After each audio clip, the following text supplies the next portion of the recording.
Novel کا نام خواب عشقم سیزن 2۔ اس کی رائٹر ہیں واہبہ فاطمہ۔ وہ بڑے غرور اور تکبر سے اسکول میں داخل ہوا، ایسے جیسے اسکول بھی اس کے باپ سردار یوسف خان کی جاگیر ہی ہوتا بھی کیوں نہیں۔ ایک تو اس کے پاپا اس اسکول کی ترقی کے نام پر اچھی خاصی بھاری رقم ہر سال ادا کرتے تھے، دوسرا وہ اپنے بابا کا ضدی، بگڑا، خود سر اور لاڈلا بیٹا تھا۔ دو ہی بیٹے تھے سردار یوسف خان کے، شمس یوسف خان اور اس سے 10 سال چھوٹا یشار یوسف خان۔ اس کے جاگیردار بے تحاشا دولت مند باپ نے اس کی ہر جائز اور ناجائز ضد پوری کر کے اس کو اتنی سی عمر میں بھی بے حد خود سر بنا دیا تھا۔ ابھی وہ 5th اسٹینڈرڈ میں تھا۔ وہ مغرور سی چال چلتا شان بے نیازی سے آگے بڑھا اور کلاس روم میں داخل ہوا۔ ہر کلاس فیلو، چاہے وہ لڑکا ہو یا لڑکی، اس سے فرینڈشپ کرنے کے لیے مرے جاتے، مگر وہ کسی کو خاطر میں لاتا تب نہ۔ اب بھی ردا اس کے پاس والی سیٹ پر بیٹھ کر دوستانے سی مسکراہٹ سے اسے دیکھنے لگی اور بولی، hi Yashar, how are you? I am good. وہ جواب دے کر یوں چپ ہوا جیسے بول رہا ہو کہ I am not interested in you.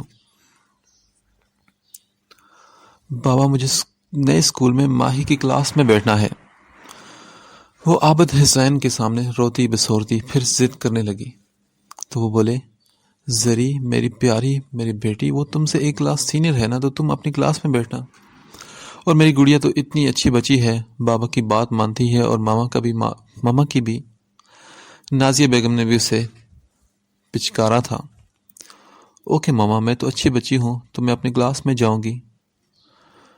وہ اس وقت کلاس 3 جبکہ ماہی 4th اسٹینڈرڈ میں تھی۔ عابد حسین ان دونوں کو اسکول چھوڑنے گئے۔ پرنسپل سر کو ایڈمیشن فارم سبمٹ کروا کے وہ واپس آ گئے۔ اسکول کی آیا ان کو کلاسز میں لے کر گئی۔ ماہی ذرا پر اعتماد سی تھی، جبکہ وہ ہمیشہ کی طرح ہونک بنی خوف زدہ نگاہوں سے ادھر ادھر دیکھ رہی تھی۔ جیسے تیسے کلاسز میں گئی۔ کلاس میں بھی وقت خیر سے ہی گزرا۔ بریک ہوئی تو وہ خوف زدہ نظروں سے چاروں اور ماہی کو ڈھونڈتی رہی۔ جب وہ نہ ملی تو وہ پلے گراؤنڈ کے ایک بینچ پر بیٹھ کر رونے لگی۔ اتنے میں یشار کلاس سے نکلا تو چاروں اور نظر دوڑائی اور ایک جگہ آ کر اس کی نظر ٹھہر گئی۔ پلے گراؤنڈ کے بیچوں بیچ بینچ پر بیٹھی ایک گرے آنکھوں والی باربی ڈول نے اسے اپنی طرف متوجہ کیا، اور نہ صرف متوجہ کیا بلکہ اٹریکٹ بھی کیا، اور وہ بے اختیار ہی اس کی جانب بڑھا۔ اس کے قریب پہنچ کر وہ بولا، ہائی لٹل باربی ڈول۔ اس نے ہاتھ آگے بڑھایا اور آگے سے ڈول نے سہم کر اس کی جانب دیکھا، لیکن اس کی سویٹ سی اسمائل دیکھ کر وہ ذرا سے ریلیکس ہوئی اور بولی، ہائے، اور پھر اپنا چھوٹا سا ہاتھ اس کی طرف بڑھا دیا۔ کیا تم مجھ سے فرینڈشپ کرو گی؟ میں بہت اچھا بچہ ہوں اور اچھے بچوں کو پسند کرتا ہوں۔ آس پاس کھیلتے بچوں نے حیرت سے یشار یوسف خان کو دیکھا، جو اس چھوٹی سی بچے کی جانب خود دوستی کا ہاتھ بڑھا رہا تھا۔ اب کی بار وہ مسکرائی اور بولی، میں بھی اچھی بچی ہوں، بٹ اگر میں فرینڈشپ کروں گی تو کیا تم مجھے ماہی کو ڈھونڈ دو گے؟ یہ ماہی کون ہے؟ یشار نے پوچھا تو وہ بولی، ماہی میری سسٹر ہے۔ اوکے، میں نے تم سے فرینڈشپ کی ہے تو اب تم میرے ساتھ رہنا، ہم دونوں مل کر گیمز کھیلیں گے جو تم لائک کرتی ہو، اور پھر ماہی کی تو ضرورت ہی نہیں ہوگی۔ یشار نے اسے سمجھایا اور پھر کہا، well my name is Yashar Khan, and yours? وہ بولی، مائی نیم از زرتاشا۔ اوہو، اس لیے میں تمہیں تاشی بولوں گا کیونکہ تمہارا نام بہت ڈیفیکلٹ ہے، مگر ہے بہت پیارا نام۔ تاشی نے منہ بنایا، ڈیفیکلٹ ہے؟ ڈیفیکلٹ تو تمہارا نام بھی ہے، پھر میں تمہیں کیا بولوں؟ اس نے کہا، تم مجھے یش کہنا، اوکے؟ یس، یش، یہی صحیح رہے گا۔ اور پھر اس پورے اسکول نے ان کی فرینڈشپ دیکھی۔ نہ ہی یشار نے کوئی اور فرینڈ بنایا اور نہ ہی زرتاشا کو اس نے کوئی فرینڈ بنانے دیا، اور نہ ہی ان دونوں کو کوئی کسی تیسرے دوست کی ضرورت محسوس ہوئی۔ اس کی چھوٹی سی انگلی پکڑ کر وہ پورے اسکول میں روزانہ گھومتا رہتا۔ ڈیڈ، آپ اچھا نہیں کر رہے ہیرا پھپھو جان کے ساتھ، شمس یوسف خان غصے سے بولا۔ تم اپنے کام سے کام رکھو شمس، ابھی اتنے بڑے نہیں ہوئے کہ بڑے کو معاملے میں ٹانگ اڑاؤ۔ اس کے باپ یوسف خان کی آواز میں غرور تھا۔ مگر ڈیڈ آپ ان کے ساتھ زبردستی نہیں کر سکتے۔ میں نے کہا نا میں کچھ بھی کر سکتا ہوں۔ ڈیڈ آپ خدا نہ بنے۔ خدا نہیں مگر سربراہ تو ہوں۔ ان کی بات پر وہ غصے سے وہاں سے واک آؤٹ کر گیا۔ 20 سالہ شمس اپنے باپ سردار یوسف خان کے ظلم و ستم، جبر اور غریبوں سے نفرت سے خوب واقف تھا اور اس نفرت کے سخت مخالف بھی تھا۔ 6 کلاس کا یشار یوسف خان کلاس روم سے باہر نکلا تو دیکھا کہ اس کے دوست اور کچھ دوسری بچیاں تاشی کو گھیرے کھڑی ہیں اور اسے پریشان کر رہی ہیں، اور وہ 4 کلاس کی بچی زمین پر پیر پٹخ پٹخ کر رو رہی ہے۔ دیکھو دیکھو اس کی گردن پر مکھی بیٹھی ہے۔ اس نے تاشی کی گردن پر بنے دل کو دیکھ کر چھیڑا۔ ٹھہرو میں ہاتھ لگا کر اڑا دیتا ہوں۔ 6 کلاس کے زین نے تاشی کی جانب ہاتھ بڑھایا تو یشار کا یہ دیکھ کر خون کھول اٹھا اور وہ غصے سے بولا، ڈونٹ ٹچ ہر۔ زین نے کہا، کیوں، کیا تمہیں کوئی تکلیف ہے؟ تاشی بھی اپنے فرینڈ یش کو دیکھ کر خوش ہو گئی تھی۔ ہاں یہ میری فرینڈ ہے اور اسے پریشان مت کرو۔ یشار کے لہجے میں حکم سا تھا۔ میں پریشان تو نہیں کر رہا، میں تو اس کی گردن پر سے مکھی اڑا رہا ہوں، یہ دیکھو۔ یہ کہہ کر اس نے تاشی کے دل پر انگلی رکھی۔ یشار جو کہ کراٹے کلاسز بھی لے رہا تھا، زین کا وہی ہاتھ پکڑ کر ایک جھٹکا دیا تو زین بری طرح چلانے لگا۔ تاشی خوف زدہ ہو کر یش کی جانب لپکی جبکہ وہ اطمینان سے زین کو چنگاڑتے ہوئے دیکھ رہا تھا۔ پھر تاشی کا ہاتھ پکڑ کر اسے پلے گراؤنڈ میں لے آیا اور سنجیدہ سے اس سے پوچھنے لگا، تاشی کیا تم نے اپنے کلاس کے دانیال سے فرینڈشپ کی ہے؟ تاشی نے پھولے پھولے گالوں سمیت معصومیت سے ہاں میں سر ہلا دیا، جبکہ یہ بات سن کر یشار نے ناگواری سے اپنی چھوٹی سی فرینڈ کو دیکھا اور کہا، تاشی میں نے کہا تھا نا کہ تم صرف میری فرینڈ ہو، صرف میری، تو تم نے کسی اور کو فرینڈ کیوں بنایا؟ مگر یش تم نے بھی تو اتنے سارے فرینڈز بنائے ہیں۔ ہاں میں نے بنائے ہیں مگر سب سے اسپیشل تو تم ہی ہو نا۔ وہ تو میں ویسے ہی بات کر لیتا ہوں، میری فرینڈ نہیں ہے وہ۔ پر یش میں تو فرینڈ بناؤں گی کیونکہ دانیال بہت اچھا ہے اور وہ مجھے اپنی کلر پینسل بھی میرے ساتھ شیئر کرتا ہے۔ وہ اب ضدی لہجے میں بولی تو یشار نے کہا، دیکھو ڈال میں تمہیں ڈھیر ساری کلر پینسل لا کے دے دوں گا، مگر تاشی اگر تم نے کوئی اور فرینڈ بنایا تو میں تمہاری پٹائی کروں گا۔ کیا تم مجھے مارو گے؟ ہاں اگر تم نے کسی اور کو فرینڈ بنایا تو۔ ابھی ان کی باتیں چل رہی تھی کہ ردا نے آ کر کہا، یش تمہیں پرنسپل سر آفس میں بلا رہے ہیں۔ اس کی آواز پر یش فوراً مڑا اور بولا، ہے ڈونٹ کال می یش۔ ردا بھی غصے سے بولی، کیوں، یہ تاشی بھی تو تمہیں یش کہتی ہے۔ ہاں لیکن یہ میرے لیے اسپیشل ہے اور صرف مجھے یہ یش بلا سکتی ہے، میں نے تمہیں کہا ہے کہ تم میرے لیے اسپیشل ہو۔ اس کی بات پر ردا غصے سے وہاں چلی گئی تو تاشی بولی، یش زین مجھے مارے گا، تم مت جاؤ۔ نہیں تاشی، اس کی ابھی اتنی ہمت نہیں ہے، ہاتھ توڑ دیا ہے میں نے اس کا۔ یشار کا اطمینان قابل دید تھا۔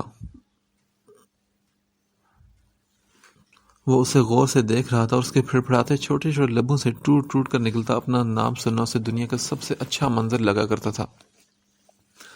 وہ بولی، یش سب مجھے ایسے کہہ کر چڑھاتے ہیں کہ میری گردن پر مکھی بیٹھی ہے، کیا ایسا ہی ہے کیا؟ ارے نہیں، وہ تو پاگل ہیں، یہ تو اینجل ہے جو تمہاری گردن پر بیٹھا ہے تاکہ تمہیں پروٹیکٹ کر سکے۔ یشار نے اس کے تل کے اوپر انگلی رکھی تو وہ بے تحاشا خوش ہوئی تھی یہ جان کر کہ اس کی گردن پر ایک اینجل ہے۔ ماما مجھے پیسے دے دیں، میں نے پریکٹیکل بک لینی ہے، نوال نے مصروف سے انداز میں کہا تو ناصیہ بیگم نے کہا، پر ابھی تو تم لے کر گئی تھی۔ کب ماما؟ ارے ابھی تھوڑی دیر پہلے منال آئی اور اس کے بعد تم۔ ماما پلیز، اس نے رونے کے انداز میں زمین پر پاؤں پٹکے اور بولی، ماما منال پھر 2 مرتبہ لے گئی ہے پیسے آپ سے اور آپ کو پتہ بھی نہ چلا۔ وہ دانت پیستی منال کے روم کی طرف بھاگی تو نازیہ بیگم مسکرانے لگی، پتہ تھا کہ اب ایک جنگ چھڑنے والی ہے۔ دونوں جڑواں بہنیں تھی، بس کچھ ہی فرق تھا دونوں میں جو نہایت غور کرنے پر پتہ چلتا، اور منال آفت کی پڑیا اکثر اس بات کا فائدہ اٹھا جاتی تھی اور پھر وہ دیر تک ان کی لڑائی سنتی رہتی، پھر آخر ان کو روم میں جا کر انہیں ٹوکنا پڑتا۔ نوال، منال، بری بات، زرتاشا اسکول سے آنے والی ہے اور بابا بھی، اور تم دونوں کچن میں میری مدد کروانے کے بجائے یوں بچوں کی طرح جھگڑ رہی ہو۔ وہ دونوں شرمندہ ہوئی اور فوراً جھگڑا ختم کیا۔ عابد حسین اور نازیہ بیگم کی 3 بیٹیاں تھیں، منال اور نوال جڑواں، اور ان کے 5 سال بعد ہونے والی چھوٹی زرتاشا، جسے سب گھر میں زری کہہ کر بلاتے تھے، جبکہ ماہ رخ عابد حسین کی دوست کی بیٹی تھی۔ ایک حادثے میں ان کے دوست اور ان کی بیوی گزر گئی۔ آگے پیچھے کوئی نہ تھا تو وہ پیاری سی بچی بھری پڑی دنیا میں تنہا رہ گئی۔ پھر عابد حسین نے اس کے سر پر دست شفقت رکھا۔ وہ زرتاشا سے 2 سال بڑی تھی۔ عابد حسین گورنمنٹ اسکول میں ہیڈ ماسٹر تھے۔ دنیا میں بس بیوی بچوں کے علاوہ 2 ہی رشتے تھے ان کے پاس، ایک ان کی بہن رضیہ بیگم اور دوسرے ان کے سگے چچا کے بیٹے کیسر حسین۔ عابد اور نازیہ اپنی 4 بیٹیوں کے ساتھ بے تحاشا خوش تھے اور بہت محبت کرتے تھے ان سے، ان کی بہترین پرورش کر رہے تھے۔ وہ ایک آئیڈیل گھرانہ تھا۔ اپنی رحمتیں انہیں اتنی عزیز تھی کہ کبھی انہیں بیٹے کی کمی ہی محسوس نہ ہوئی۔ تاشی اپنے گھر کے سامنے بنے چھوٹے سے پارک کے بینچ پر بیٹھی پاؤں جھلاتی یش کا ویٹ کر رہی تھی۔ وہ اور یش اپنی کلاس میں ہمیشہ ٹاپ کرتے آئے تھے۔ یش اسٹڈی میں بھی اس کی ہیلپ کرتا تھا۔ وہ اب 6 میں تھی اور یش 8 اسٹینڈرڈ میں تھا۔ بے حد ذہین اور بے تحاشا خوبصورت۔ یش کا بہت بڑا بنگلہ یہاں سے کچھ دور تھا اور وہ اکثر یہیں کھیلتے آتے تھے۔ اسکول میں یش بہت اچھا ہاکی پلیئر بھی تھا۔ یش کے ڈیڈ کو پتہ نہیں تاشی سے کیا پرابلم تھی کہ 1-2 مرتبہ انہوں نے یش سے کہا کہ وہ اس غریب سی گندی لڑکی سے اپنی فرینڈ شپ توڑ لے۔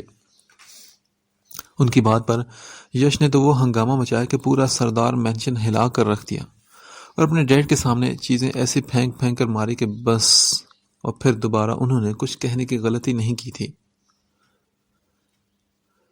زرتاشا اب ویٹ کرتی کرتی بیزار ہو چکی تھی کہ 3 ایج آوارہ اور لوفر سے لڑکے اس کی جانب آئے اور بولے، ارے دیکھو دو بیبی ڈول، کتنی کیوٹ سی ڈول ہے۔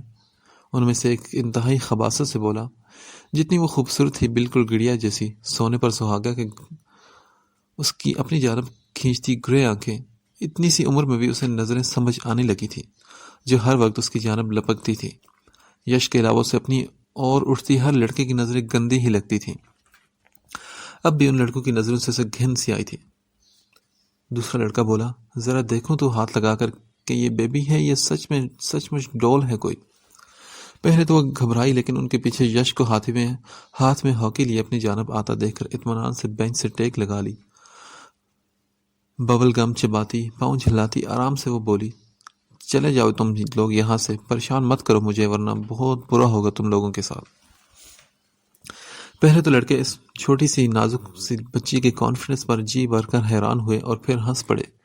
پھر ان میں سے ایک اس کی جانب بڑھا اور اس کے گال کو چھونے کے لیے ہاتھ آگے بڑھایا، مگر اچانک ہی وہ اپنی کلائی سے لٹکا بازو دیکھ کر کٹے بکری کی طرح رونے لگا۔ یش نے ہاکی سے اس کے ہاتھ کا نشانہ لیا تھا۔ باقی 2 لڑکے اپنے سے چھوٹے لڑکے کو اس طرح دیکھ کر غصے سے پاگل ہوتے اس کی جانب لپکے اور زندگی کی شاید سب سے بڑی غلطی کر بیٹھے۔ یش تو اب تک کراٹو میں بلیک بیلٹ ہو چکا تھا۔ وہ مہارت سے خود کا بچاؤ کرتا ہاکی سے ان کی اچھی خاصی مرمت کر رہا تھا۔ تاشی یہ جانا پہچانا منظر دیکھتی اطمینان سے بیٹھی رہی۔ جب وہ لڑکوں کا بھرکس نکال چکا تو اپنی جان بچاتے دم دما کر بھاگ کھڑے ہوئے۔ ڈاگز، بزدل کہیں کے۔ ان کی جانے پر ایش نے غصے سے انہیں پیچھے سے آوازیں لگائیں، اور تاشی، میں نے کتنی دفعہ کہا ہے کہ یہ سامنے گھر ہے تمہارا، جب میں آؤں تو تب ہی تم گھر سے نکلا کرو۔ وہ غصے سے اس سے مخاطب ہوا۔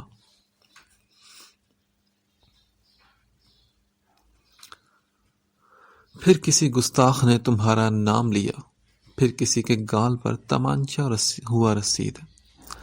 پتہ نہیں یش کا اس کے لیے پاگل پن، حساسیت اور پوزیسو ہونا اسے کن حدوں تک لے جانے والا تھا۔ وہ بولی، یش میں بور ہو رہی تھی اس لیے یہاں آ کر ویٹ کر رہی تھی۔ اچھا ٹھیک ہے، اب چلو میرے ساتھ۔ مگر کہاں یش؟ ارے چلو تو صحیح، بتاتا ہوں پھر۔ پر یش، پہلے تو کبھی تم مجھے اپنے ساتھ یہاں سے کہیں نہیں لے کر گئے۔ ہاں پہلے نہیں لے کر گیا، مگر آج لے کر جا رہا ہوں تو چلو میرے ساتھ۔ تاشی اسے پریشان کر رہی تھی اور پھر بولی، اچھا ٹھیک ہے چلو۔ وہ اس کا ہاتھ تھامے اس کے ساتھ چل پڑی۔ نوال اور مینال کالج کے لیے ریڈی ہو رہی تھی۔ شروع دن سے ایک ہی اسکول میں اور ایک ہی کلاس کے ایک ہی بینچ پر بیٹھنے کی عادت تھی انہیں، پر میٹرک میں سب الٹ ہو گیا تھا۔ نوال نے سائنس لی تھی جبکہ منال نے آرٹس سبجیکٹس، اور اب تو کچھ عرصے سے برانچز بھی الگ کر دی تھی ظالموں نے ان کے کالج کی۔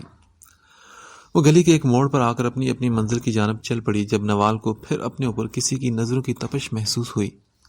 نظر اٹھا کر دیکھا تو سر جھکا کر ایک شرمیلی سی مسکراہٹ دانت سے لب تلے دبائی۔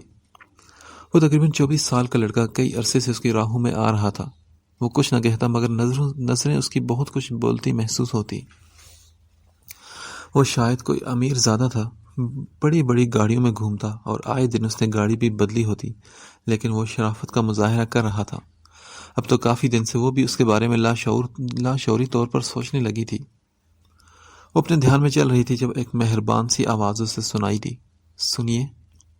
اس نے پیچھے مڑ کر سوالیہ نگاہوں سے دیکھا تو وہ بولا، دیکھیں میں گھما پھرا کر بات کرنے والوں میں سے نہیں، اور نہ ہی اس طرح کی حرکتیں پسند کرتا ہوں۔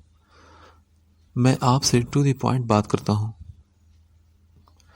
کہ میں آپ سے بے تحاشا محبت کرتا ہوں اور آپ سے ایک جائز اور پاکیزہ رشتہ جوڑنے کا خواہش مند ہوں۔ Will you marry me؟ اس کی پروپوزل پر وہ بے طرح گھبرائی تھی۔ وہ سڑک پر کھڑا ہو کر اس سے رشتے کی بات کر رہا تھا اور پھر اس کی گھبراہٹ سے محسوس ہوتا بولا، اوہ سوری، پہلے مجھے اپنا تعارف کروا لینا چاہیے تھا۔ میرا نام شمس یوسف خان ہے، اور نوال، میں تمہارے بغیر نہیں جی سکتا۔ نوال نے حیرت سے جھٹکا کھاتے اسے دیکھا کہ اس کا نام بھی جانتا تھا۔ وہ گھبرا کر بغیر کوئی جواب دیے تیزی سے چلتی کالج میں گھس گئی، لیکن شمس خان اس کے چہرے سے اس کے دل کی گہرائیوں تک رسائی حاصل کرتا گہری مسکان لبوں پر سجائے گاڑی میں بیٹھا اور گاڑی بگا کر لے گیا۔ تبریز ہونک چہرہ لیے دستک دیے فوراً سردار مینشن کے ڈرائنگ روم میں داخل ہوا۔ سردار یوسف خان نے انتہائی ناگواری سے اسے دیکھا مگر اپنا غصہ ضبط کر گئے، کیونکہ وہ جانتے تھے کہ اگر تبریز بغیر اجازت لیے اندر آیا ہے تو یقیناً کوئی غیر معمولی بات ہے۔ یوسف خان نے جلدی سے اپنے مہمانوں کو فارغ کیا۔ وہ چلے گئے تو وہ تبریز کی جانب متوجہ ہوئے اور بولو تبریز، کیا مسئلہ ہے؟ وہ بڑے صاحب، تبریز بات کرنے سے ہچکچائے تو وہ بولے، کیا بات ہے، اب بھونکو بھی، کیوں وقت برباد کر رہے ہو میرا؟ وہ بڑے صاحب، یشار بابا نے اس ماسٹر کی بیٹی سے دوستی ختم نہیں کی ابھی تک، بلکہ… اور اگلی بات جو تبریز نے بتائی اسے سن کر سردار مینشن کی دیواریں اور چھتیں جیسے یوسف خان کے سر پر آ گری، اور پھر وہ فیصلہ انہوں نے کر دیا جو ایک عرصے سے وہ کرنے میں ہچکچا رہے تھے۔ تبریز، ابھی کبھی یشار جہاں کہیں بھی اسے یہاں میرے پاس لے کر فوراً آؤ، نہیں تو میں تمہارے ٹکڑے ٹکڑے کر کے کتوں کو کھلا دوں گا۔ وہ غصے سے بولے تو تبریز وہاں سے فوراً 9-2-11 ہو گیا۔ یوسف خان نے پروین کو بلا کر یشار کی پیکنگ کرنے کو بولا۔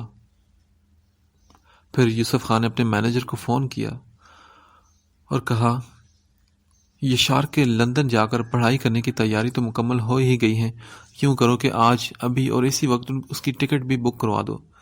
آگے یہاں سے اسے بھیجنا میرا کام ہے، سمجھ آئی کہ نہیں؟ مینیجر ان کے ڈر سے بولا، جی سر، بالکل جیسے آپ کا حکم۔ یوسف خان نے فون بند کیا اور اپنے بڑے بیٹے شمس کو کال ملائی۔ شمس، ابھی کے ابھی گھر آؤ۔ شمس بھی کچھ پل کے لیے گھبرایا اور بولا، ڈیڈ کیا ہوا، سب خیریت؟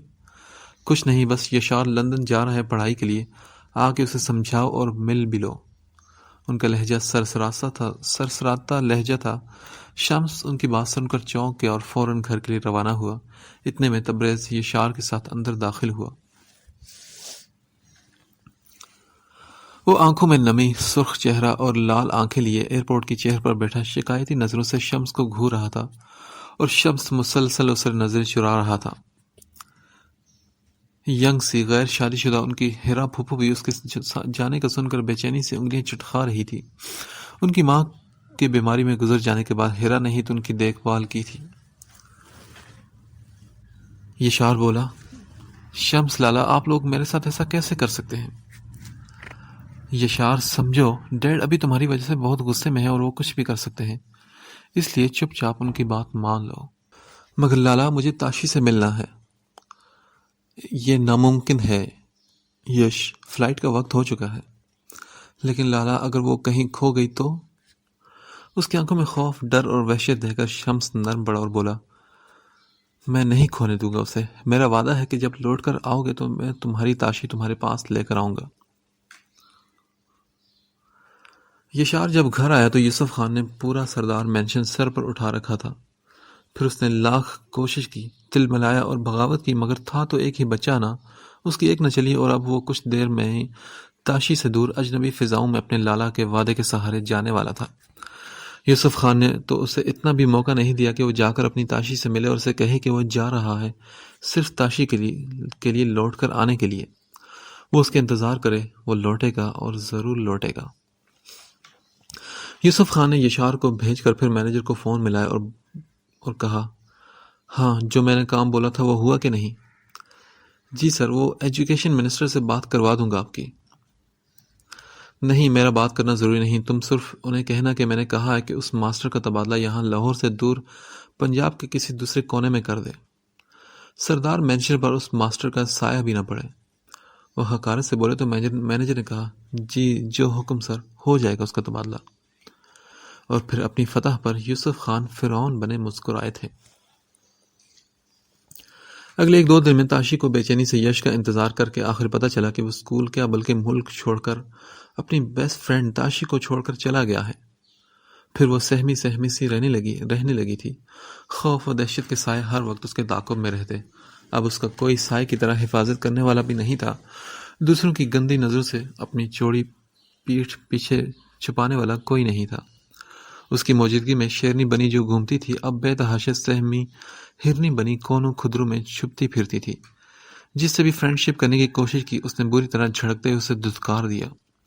وہ اسکول کے کونوں میں چھپ کر روتی تھی، وہ بری طرح ہرٹ ہوئی تھی اور ہر دن خود سے یہی دہراتی تھی، I hate you Yash, I really really hate you۔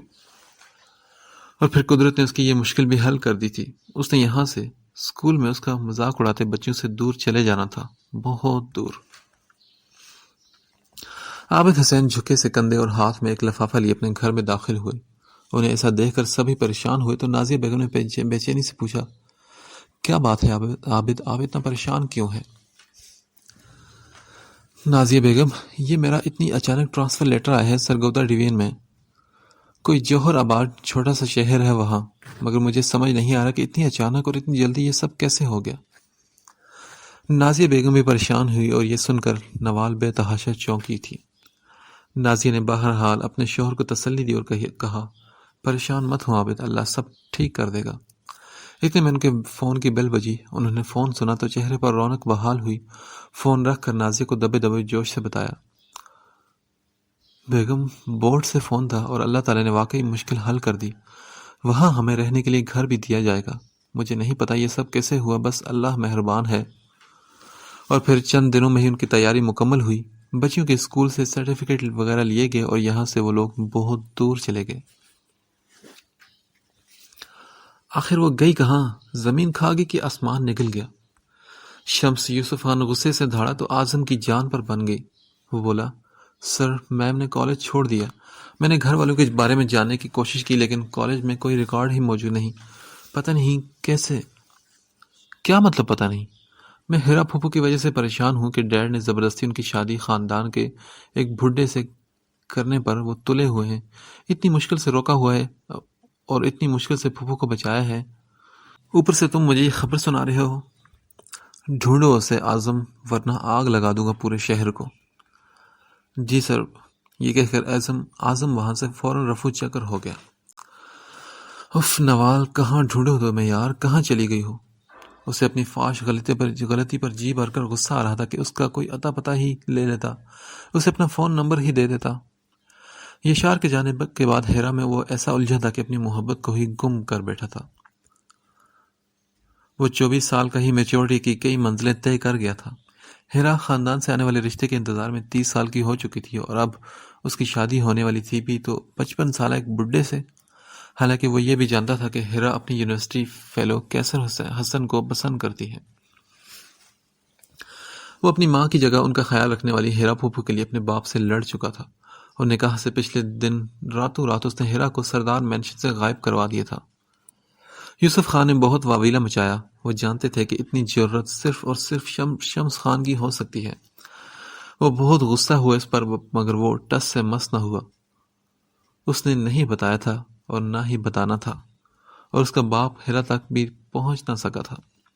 اب اسے اپنے باپ کے کتوں کے شانت ہونے کا انتظار تھا تاکہ وہ شانت ہو اور وہ ہیرا کا نکاح کیسر سے کروا دے۔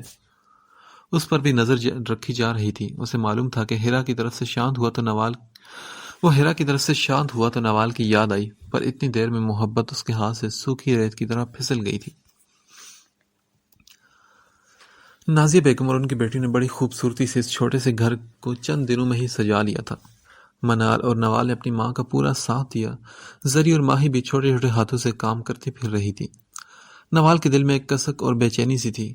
نئی جگہ، نئے اسکول، انہیں ایڈجسٹ ہونے میں وقت لگا، مگر ہو ہی گئے۔ 2 ماہ ہو گئے تھے ان کو آئے ہوئے۔ عابد اور نازی نے نوٹ کیا کہ زری ان دنوں بے حد ڈری سہمی رہتی تھی، اس لیے انہوں نے یہاں زری اور ماہی کا ایڈمیشن گرلز اسکول میں کروا دیا۔ وہ اس وقت شام کی چائے پی رہے تھے۔ زری اور ماہی اپنا ہوم ورک کر رہی تھی کہ دروازہ نوک ہوا۔ عابد نے اٹھ کر دیکھا تو خوشی سے آنے والے سے لپٹ گئے۔ باہر ان کے چچا زاد کیسر حسن تھے۔ اندر آئے تو وہ چاروں چاچو کا نعرہ لگاتی ان سے لپٹ گئی۔ آخر ان کی بھی لاڈلی تھی سب۔ کیسر نے زری اور ماہی کے گال چومے اور ہمیشہ کی طرح ان کے لیے ڈھیروں ڈھیر گفٹس اور چاکلیٹس لائے۔ عابد اکثر ٹوکتے انہیں کہ تو وہ ان کو یہ کہہ کر چپ کرا دیتے کہ یہ ان کا اور ان کی بیٹیوں کا معاملہ ہے، وہ بیچ میں مت بولیں۔ انہوں نے MBA کر لیا تھا اور اب خود کا بزنس بھی سٹارٹ کر چکے تھے۔ اور سناؤ کیسر کیسی گزری ہے اور محلے والے کیسے ہیں؟ ہم تو بہت یاد کرتے ہیں بھائی سب کو۔ سب ٹھیک ہیں بھابھی، اور سبھی یاد کرتے ہیں آپ کو بھی، لیکن میں نے وہاں اپنا مکان بیچ دیا ہے اور ایک نئی ہاؤسنگ سوسائٹی میں گھر لیا ہے۔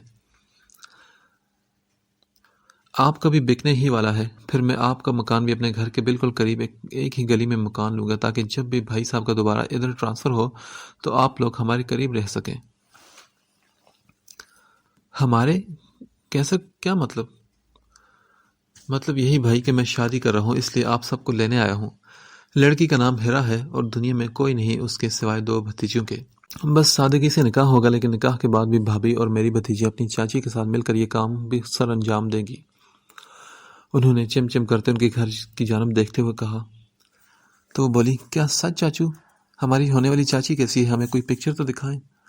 منال نے بے چینی سے کہا تو انہوں نے موبائل نکال کر ان کے حوالے کر دیا، جس میں ہیرا کی تصویریں تھیں۔ وہ موبائل لے کر اندر بھاگ گئی تو عابد حسین ان کی طرف متوجہ ہوئے۔ دیکھو کیسر یار، برا مت منانا، پر ابھی تو ہماری سیٹنگ ہوئی ہے نئی اور ہمیں آئے بھی ان دنوں ہیں جب اینول پیپر ہونے والے ہیں، ہمارے اسکول کے بچوں کے بھی اور بچیوں کے بھی، اور تمہاری بھابھی کی طبیعت کا تو تمہیں پتہ ہی ہے، BP ان کا منٹوں میں بگڑ جاتا ہے، اس لیے بہت بہت معذرت۔ ہم پیپرز کے بعد آ کر بچی کے سر پر ہاتھ رکھ دیں گے۔ عابد حسین نے تفصیل بتائی تو کیسر نے بری طرح منہ لٹکایا، تو وہ بولے، ارے منہ مت لٹکاؤ یار۔ اچھا تم ایسا کرو کہ نوال کو لے جاؤ اپنے ساتھ۔ کیا سچ ہے بھائی؟ کیسر دبے دبے جوش سے بولا، لیکن نوال کے پیپر اس کی تیاری مکمل، میں کالج سے لے لوں گا اس کی چھٹیاں۔ ویسے تو منال بھی چلتی تمہارے ساتھ، مگر اس نے سائنس رکھی ہوئی ہے اور اس کی تیاری مکمل نہیں۔ اوہ تھینک یو بھائی، میں بہت بہت خوش ہوں۔ چلو میری زندگی کے اتنے اہم خوشی کے موقع پر کوئی تو میرا اپنا میرے پاس ہوگا، چاہے وہ میری بیٹی نوال ہی کیوں نہ ہو۔ اور پھر نازیہ بیگم نے نوال کو تیار کیا اور پیکنگ کرنے کا بولا تو وہ خوشی خوشی تیار ہونے کے لیے چل دی۔ جانا تو وہ بھی چاہتی تھی اس دشمن جاں کو ایک بار دیکھنے کے لیے۔ وہ دیکھنا چاہتی تھی کہ اس کے بغیر کتنا تڑپا اور کتنا بے چین ہوا ہے۔ بڑی پرجوش ہو کر اس نے پیکنگ کی، یہ جانے بغیر کہ شاید یہ سفر اس کی زندگی کا ہی آخری سفر ہونے والا تھا۔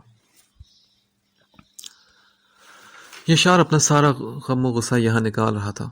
اسے بھی 2 ماہ ہو گئے تھے یہاں آئے ہوئے، اور ہر کوئی اس براؤن آنکھیں والے مغرور سے شہزادے سے دوستی کرنا چاہتا تھا، مگر اس نے کسی سے دوستی تو دور کی بات ابھی ڈھنگ سے بات تک نہ کی تھی۔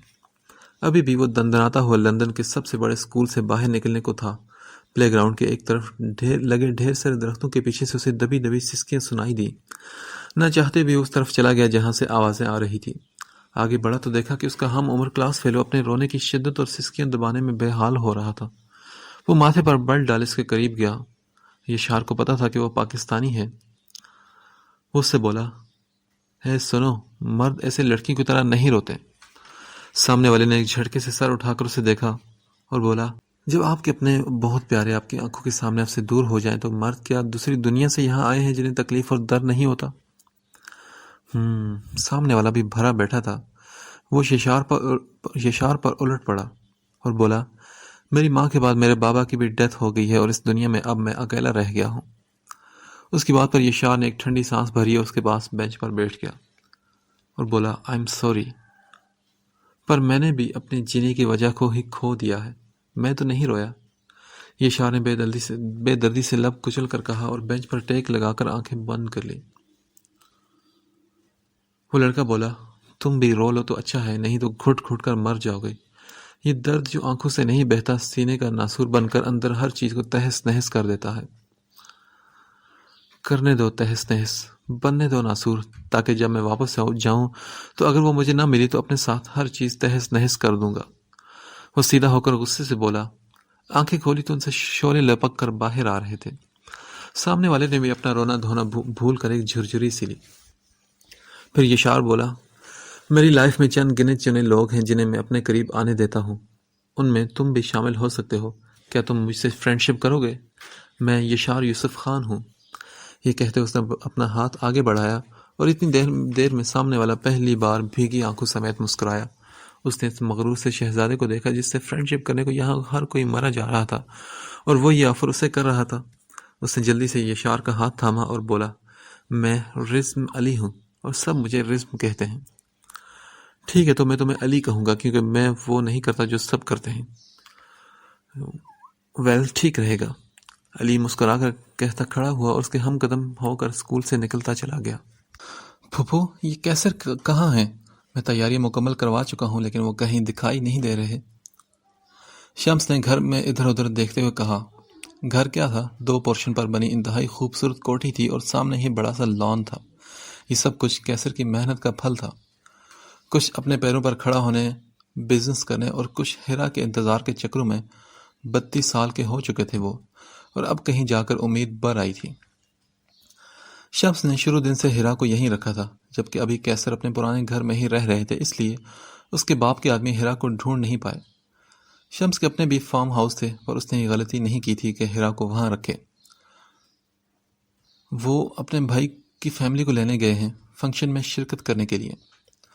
ہیرا نظریں جھکائے شرمیلی سی مسکان سمیت بولی. کون سے بھائی؟ شمس حیران ہوا کیونکہ پہلے تو کبھی اس نے ذکر نہیں کیا تھا. ہاں, وہ ان کے تایا کے بیٹے ہیں, وہ انہیں بھائی ہی سمجھتے ہیں, بس پہنچنے والے ہی ہوں گے. ٹھیک ہے پھوپھو, آپ اندر جا کر آرام کریں, میں دیکھ لوں گا سب. وہ گلاس وال کے قریب کھڑا کسی غیر مرئی نقطے کو گھور رہا تھا جب اس کا فون بجا. ہاں بولو اعظم, کیا وہ ملی؟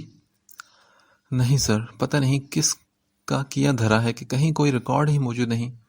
میں خفیہ طور پر بھی پورا کالج کنگھال چکا ہوں, پر اعظم تم سے ایک کام کہا تھا اور وہ بھی تم ڈھنگ سے نہیں کر پائے.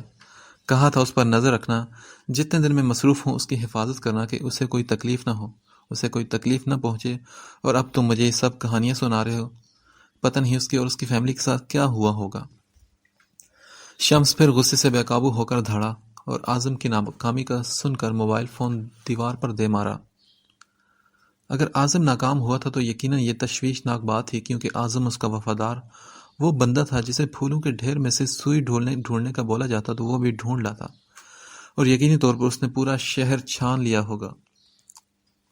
وہ کیسر کے گھر کے اوپر بنے پورشن پہ گلاس وال کے سامنے کھڑا تھا. ہر طرف پھولوں کے بڑے چھوٹے گملے رکھے تھے اور اوپر آمنے سامنے کمرے تھے. کیسر کو لگتا تھا کہ پودوں سے بہت انسیت تھی.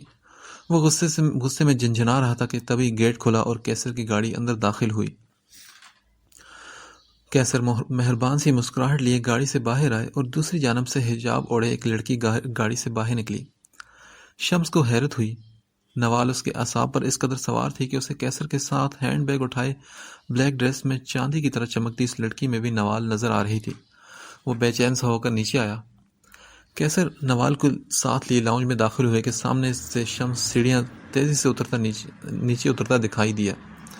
وہ اسے دیکھ کر مسکرائے، جبکہ نوال اسے دیکھ کر اپنی جگہ ٹھٹک گئی اور اس کی نظروں سے بری طرح نروس ہوئی۔ شمس کی گھنگ ہوتی زبان سے کوئی لفظ ادا نہیں ہو رہا تھا۔ کیسر کچھ اور سمجھے اور کہا، ناراض مت ہو یار، بغیر بتائے چلا گیا تھا، لیکن ہیرا نے بتا دیا ہوگا کہ کیوں گیا تھا۔ اور ہاں، اس سے ملو، یہ میری بھتیجی ہے نوال۔ کچھ دن پہلے یہ یہیں رہتے تھے، پھر بھائی صاحب کا تبادلہ یہاں سے کہیں اور ہو گیا تو انہیں جانا پڑا۔ اور نوال یہ ہیرا کا بھتیجا ہے، شمس خان۔ تڑپ اور محبت یوں حقیقی روپ دھار کر سامنے آ جائے کہ شمس نے سوچا بھی نہیں تھا۔ وہ یک ٹک اسے دیکھے گیا تو نوال نے ہی مریل سی آواز میں اسے سلام کیا۔ وہ چونک کر فوراً سیدھا ہوا اور سلام کا جواب دیا۔ کیسر بولے، نوال، وہ سامنے ہیرا کا کمرہ ہے، جاؤ اس سے مل لو۔ میں نے بتا دیا تھا اسے تمہارے بارے میں، اور ہاں آرام کرو، مجھے شمس سے کچھ ضروری باتیں ڈسکس بھی کرنی ہیں۔ پھر کچھ دیر بعد سب کھانا کھائیں گے اور پھر کل کی نکاح کی تیاری بھی شروع کرنی ہے۔ جی چاچو، ٹھیک ہے۔ وہ یہ کہہ کر شمس کی نظروں کی تپش کی تاب نہ لاتے ہوئے کمرے میں بھاگ گئی۔ شمس بھی پرسکون سا ہو کر گہرا سا مسکرایا۔ یہ بھی اچھا ہو گیا تھا کہ اس سے قریبی رشتہ نکل آیا تھا اور اب اسے حاصل کرنا زیادہ مشکل نہیں تھا۔ وہ دونوں لاؤنج میں بیٹھ گئے۔ کیسر شمس کا نوال کو دیکھ کر چونکنا، اس کی محویت اور اس کی نظروں کا نوال کا تعاقب کرنا نوٹ کر چکے تھے۔ شمس انہیں بے حد عزیز تھا، نیک، سلجھا ہوا، اور سب سے بڑھ کر کے اپنے رشتوں کے معاملے میں بے حد حساس۔ اس نے ہی تو ان کی ہیرا انہیں لا کر دی تھی، اس لیے ڈائریکٹ پوچھ بھی لیا، شمس خیری تو ہے؟ تم نوال کو دیکھ کر چونک کیوں گئے تھے؟ اور پھر ان کے سامنے سے پوچھنے پر شمس نظریں جھکائے انہیں سب بتاتا چلا گیا کہ اس کے کھونے پر وہ کس طرح اسے پاگلوں کی طرح ڈھونڈ رہا تھا۔ اس کی بات سن کر کیسر مسکرائے اور بولے، تو یہ بات ہے برخوردار۔ پھر وہ سنجیدہ ہوئے اور کہا، لیکن شمس تمہارا باپ اس رشتے کے لیے کبھی نہیں مانے گا۔ تم جانتے ہو نا، سب جتنے طاقتور ہیں، اگر انہیں پتہ چلا کہ تو نوال کو بھی نقصان پہنچا سکتے ہیں۔ آگے اب بڑی مشکل سے تم نے انہیں ڈاج دیا ہے۔ ان کے حساب سے تو تم اس وقت لندن میں یشار کے ساتھ ہو، جبکہ تم ایئرپورٹ میں جا کر دوسری طرف سے یہاں چلے آئے تھے۔ شمس نے تڑپ کر ان کے ہاتھ اپنے ہاتھوں میں لیے اور کہا، بس اسی لیے میں کیسر میں چاہتا ہوں کہ آپ کل ہی پھوپھو کے ساتھ میرا نکاح بھی نوال سے کر دیں، کسی کو بھی بتائے بغیر۔ میں اسے کسی بھی قیمت پر کھونا نہیں چاہتا۔ نکاح کے بعد وہ اپنے گھر چلے جائے، میں پیچھے سے بابا کو بتا دوں گا تو وہ کچھ نہیں کر پائیں گے، نہ ہی نوال کو ڈھونڈ پائیں گے۔ وہ کچھ عرصے جھٹپٹائیں گے، پھر جب ان کا غصہ شانت ہو جائے گا تو میں نوال کو پورے حق سے اپنا لوں گا۔ اس فنکشن کے بعد میں خود اسے گھر چھوڑ کر آؤں گا اور اس کے پیرنٹس کو سب بتا دوں گا۔ آئی پرومس کیسر، میں اس کا بہت خیال رکھوں گا۔ کیسر کو اس کی بے چینی پر ہنسی آئی اور بولے، اوکے ڈن دولہے میاں، پھر تو تم بھی جلدی سے تیاری کر لو۔ شمس یہ سن کر خوشی سے پاگل ہوتا ان سے لپٹ گیا تو وہ بھی کھل کر ہنس پڑے۔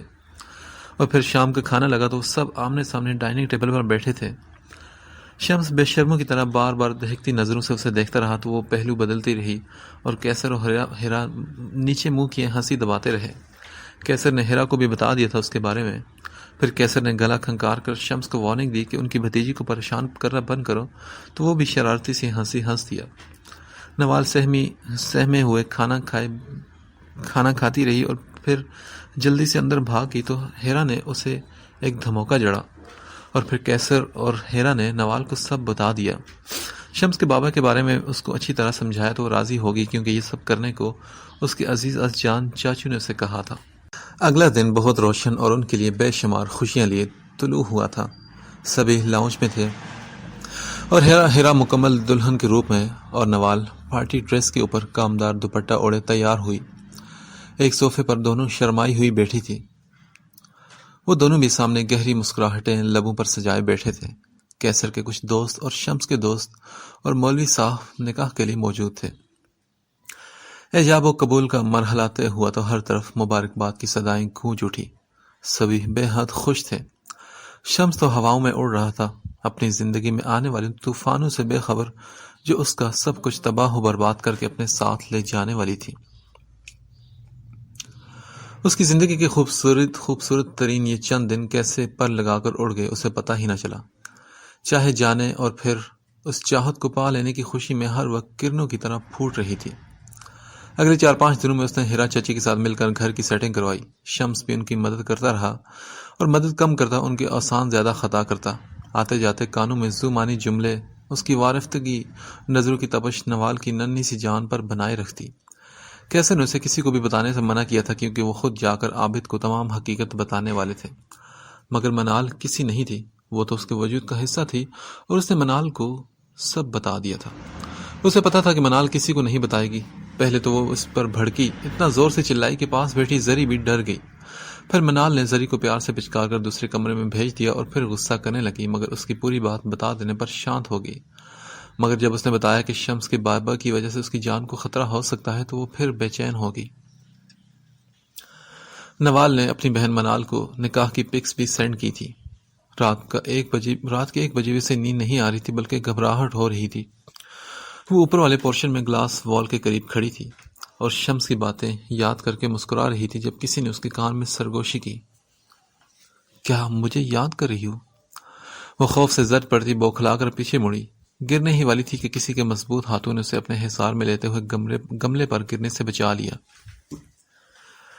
نوال نے نظر اٹھا کر دیکھا تو خود کو شمس کی مضبوط باہوں میں پایا۔ وہ بے تحاشا گھبرائی اور بولی، آپ یہاں کیوں آئے؟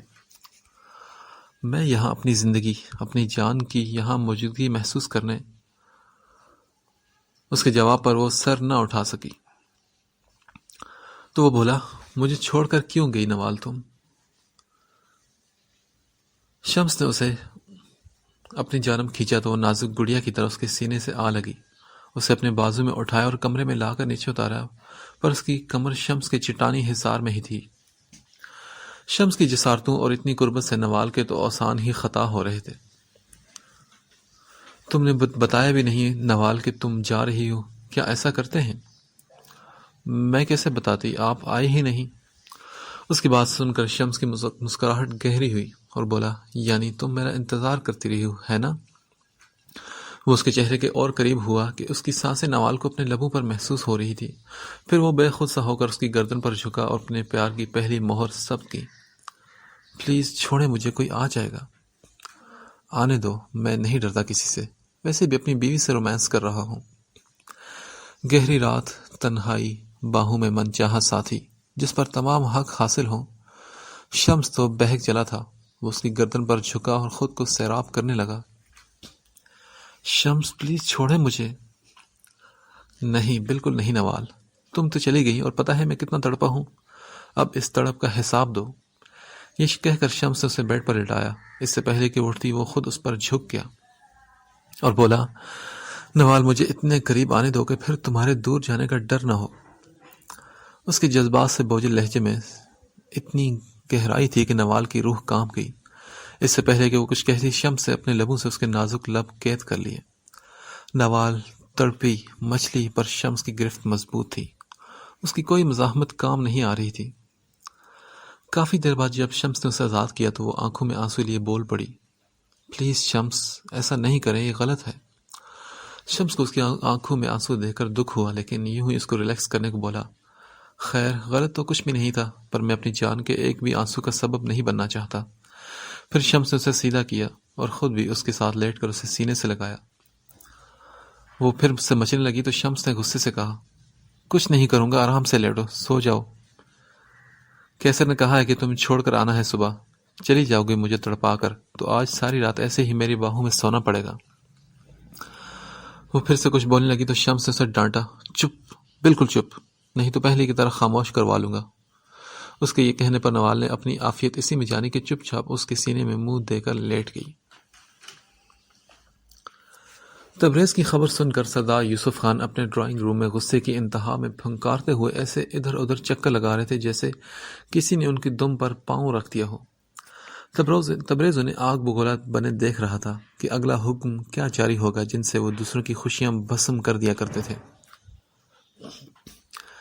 یوسف خان اپنے دل میں شمس سے مخاطب ہوئے، شمس خان، اپنے باپ کی انا کچل کر اور کھلے عام یہ بغاوت کر کے تم نے اچھا نہیں کیا۔ کیا یاد کرو گے؟ ہیرا کو معاف کیا پر تمہیں نہیں کروں گا، ہرگز نہیں۔ تبریز، اس لڑکی کو ختم کر دو۔ ان کی بات پر تبریز نے حیرت کا جھٹکا کھا کر ان کی جانب دیکھا اور بولا، لیکن بڑے صاف شمس بابا، اسے میں سنبھال لوں گا تبریز، تم سے جو کہا ہے وہی کرو۔ وہ غصے سے بولے، جب بھی لڑکی واپسی کے لیے نکلے ایکسیڈنٹ کروا دو. جی ٹی روڈز پر تو یوں بھی آئے دن ایکسیڈنٹ ہوتے رہتے ہیں. یاد رکھنا بچنی نہیں چاہیے وہ، نہیں تو تم نہیں بچو گے. لیکن بڑے صاحب، تبریز نے کچھ کہنا چاہا تو وہ پھر سے بولے، بھونکنا بند کرو تبریز اور دفع ہو جاؤ، جو کہا ہے وہ کرو. تبریز فوراً وہاں سے نکلا اور دل ہی میں سوچا، پاگل بڈھا کہیں کا. اپنی ضد اور ہٹ درمی میں یہ بھی نہ سنا کہ اگر وہ جس گاڑی میں نکلی اس میں اس کا اپنا خود کا بیٹا بھی ہوا تو پھر کیا کرنا چاہیے. مجھے کیا، میں تو بول دوں گا کہ جیسا حکم ملا تھا کر دیا، بعد میں لکیر پیٹے گا پاگل جاگیردار بڈھا. تبریز یوسف خان کو دل ہی دل میں گالیاں نکالتا وہاں سے نکل پڑا. پر وہ کرتا بھی کیا، وہ تو حکم ماننے کا پابند تھا اور مجبور تھا. اگلی صبح وہ لوگ گاؤں کے لیے نکلنے لگے. سامان گاڑی میں رکھو فضلو بابا، ہم لیٹ ہو رہے ہیں. نوال تیار ہو کر باہر آئی تو سفید فراق کے نیچے پاجامہ اور اوپر حجاب باندھے وہ کوئی پر نور سی مخلوق لگ رہی تھی. شمس اسے دیکھ کر حیرت زدہ رہ گیا. وہ تو خود بھی بلیک شلوار قمیض میں مردانہ چادر کندھوں پر لیے شہزادہ لگ رہا تھا. وہ دونوں ہیرا اور کیسل سے مل کر گاڑی کی طرف بڑھے. شمس نے آگے بڑھ کر دروازہ کھولا، اسے بٹھا کر خود ڈرائیونگ سیٹ سنبھال لی اور گاڑی بھگا لی. اور بار بار وہ دوران سفر پر حدت نگاہوں سے اپنے پہلو میں شرمائی گھبرائی بیٹھی نوال کو دیکھ رہا تھا. وہ بھی بری طرح کنفیوز تھی. ارے یار ایسے تو مت شرماؤ، نیت اور خراب ہو جاتی ہے میری. میں نے یہاں سے گاڑی کسی ہوٹل کی طرف موڑ لینی ہے. پھر اس کی بات پر نوال نے حق دک ہو کر شمس کی جانب دیکھا تو وہ ہنس پڑا. نوال نے ایک مکہ بنا کر اس کے بازو پر مارا اور بولی، تو بہت خراب ہیں آپ، جائیے، میں نہیں بولتی آپ کے ساتھ. یار ایسا تو مت کہو. وہ ابھی کچھ کہہ ہی رہا تھا کہ اس کی فون کی بیل بج اٹھی. وہ فون کی طرف متوجہ ہوا اور اعظم کا نمبر دیکھ کر اس نے فون اٹینڈ کرنا ضروری سمجھا. یس اعظم، کوئی ضروری بات؟ سر آج اگر آپ میم کو کہیں بھیجنے لگے ہیں تو مت بھیجیں. کیوں اعظم، خیریت؟ سر میری اطلاع کے مطابق کیسر سر کی گاڑی کے بریک فیل کروا دیے گئے ہیں میم کو مارنے کے لیے. واٹ؟ کیا کہہ رہے ہو تم اعظم؟ وہ غصے سے بولا تو نوال بھی ڈر گئی. اور یہ سب کرنے کی جرت کس نے کی اعظم؟ سر کون کر سکتا ہے یہ سب، آپ اچھے سے جانتے ہیں. اعظم اس وقت میں گاڑی میں ہوں اور ڈرائیونگ کر رہا ہوں. ڈیڈ کو مبارکباد دے دو کہ فون کر کے کہ ان کا پلان کامیاب رہا. شمس نے موبائل پچھلی سیٹ پر پھینکا اور گاڑی کو قابو کرنے کی کوشش کرنے لگا. اسے اس وقت خود سے زیادہ نوال کی فکر تھی. وہ بھی ہراساں سے یہ سب کاروائی دیکھ رہی تھی. کسی انہونی کے ڈر سے اس کا دل بھی تیزی سے دھڑک رہا تھا. سمجھ تو وہ بھی گئی تھی، باقاعدہ پلاننگ جو کی گئی تھی، اس لیے اچانک سامنے ایک ٹرک آیا تھا. شمس نے گاڑی ٹرن کرنے کی کوشش کی تو نوال والی سائڈ ایک دھماکے سے ٹرک میں بجی تھی اور خون سے لت پت شمس کی غنودگی میں آنکھ کھلی تھی. وہ سڑک پر گرا ہوا تھا جبکہ نوال کچھ ہی فاصلے پر خون میں نہائی بے جان پتلیوں سمیت پڑی تھی. سفید فراق اس کی سرخ ہو چکی تھی. شمس نے ہاتھ اٹھانے کی کوشش کی، اس کے ہونٹ پھڑپھڑائے. نوال کو صدا دینے کی کوشش کی کہ مت جاؤ، خدا را نوال رک جاؤ، اپنے شمس کے پاس رہو. پر وہ تو اس کی سنے بغیر کب کی اس دنیا سے بھی جا چکی تھی.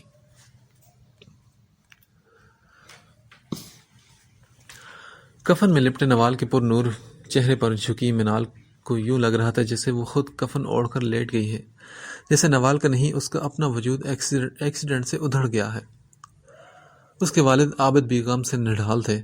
نازیہ پر بھی بار بار غشی کے دوڑے پڑ رہے تھے. جبکہ نوال کی میت اٹھائی گئی تو منال کی دھاڑوں اور چیخوں نے کیسر منزل کو ہلا ڈالا تھا. پر جتنا بھی وہ مرضی چلاتی چیختی، نوال جہاں گئی تھی وہاں سے لوٹ کر کوئی نہیں آیا تھا. زری اور ماہی کو تو ہیرا نے نوال کا چہرہ دیکھنے نہیں دیا تھا کیونکہ وہ پہلے ہی بہت سہمی ہوئی تھی. نوال جا چکی تھی پر منال کی سسکیاں ہر وقت پورے گھر میں گونجتی رہی تھی. خدا کی وقت کے حوالے سے یہ عجیب قدرت ہے کہ جیسے جیسے گزرتا ہے پہاڑ جتنے غم پر بھی صبر آ جاتا ہے.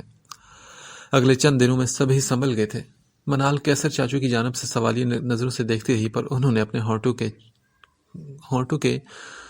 کے چپ کے اوپر سے تالے نہ توڑے. وہ بھی گلٹی تھے. ان کے ایک قدم نے نوال کی زندگی نگل لی تھی، وہ اس کا خیال نہ رکھ پائے تھے. نوال کے ساتھ ہی اس کے نکاح کا راز جیسے دفن ہو چکا تھا۔ جب کیسر نے اس کے ماں باپ کو کچھ نہ بتایا تو منال نے بھی نوال کی عزت کا احترام کرتے ہوئے یہ راز اپنے سینے میں دفن کر لیا، مگر اس کے سینے میں ایک پھانس سی تھی، ایک کسک تھی جو دل میں کہیں چپ گئی تھی۔ اسے اس شخص سے نفرت اور شدید نفرت محسوس ہوئی جس نے اتنی محبت کا دعویٰ کرنے کے باوجود اس کی بہن کی حفاظت نہ کر سکی۔ اس کے 2 دن کی محبت نوال کی زندگی نگل گئی تھی۔ نوال نے اسے بتایا تھا کہ اس کی جان کو خطرہ ہے، تو کیا وہ شخص اندھا تھا جس نے اس کی بہن کو موت کے منہ میں جھونک دیا؟ اور اب اس کے دل میں نفرت ہی نفرت تھی شمس کے لیے۔ یہی نفرت لیے وہ اپنی فیملی کے ہمراہ واپس اپنے گھر آ گئی۔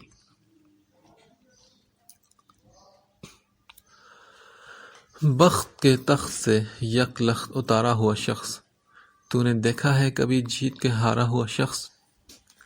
ہم تو مقتل میں بھی آتے ہیں بسط شوق و نیاز، جیسے آتا ہے محبت سے پکارا ہوا شخص۔ کب کسی قرب کی جنت کا تمنائی ہے، یہ تیرے ہجر کے دوزخ سے گزارا ہوا شخص۔ بعد مدت کے وہی خواب ہے پھر آنکھوں میں، لوٹ آیا ہے کہیں دور صدایا ہوا شخص۔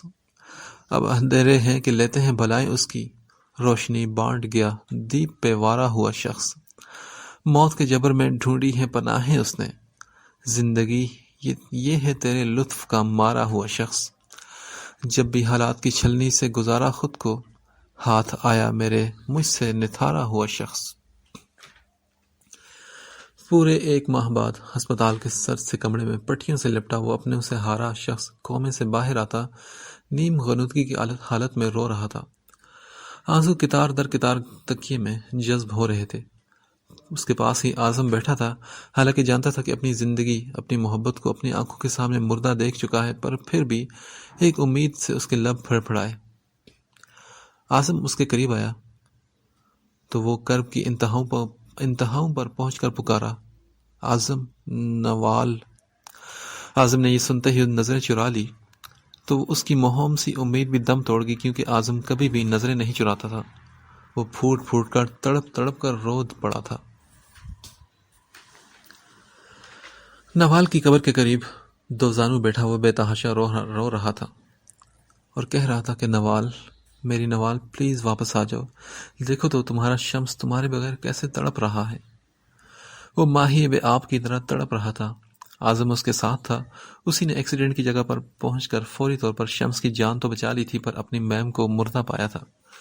یوسف خان کو جب پتہ چلا کہ اس لڑکی کے ساتھ ساتھ ان کے بیٹے کا بھی ایکسیڈنٹ ہو گیا تو پھر وہ اپنی بیوقوفی پر اپنا سینہ پیٹتے ہاسپٹل کی جانب بھاگے تھے، جہاں ان کا بیٹا زندگی اور موت کی لڑائی لڑ رہا تھا۔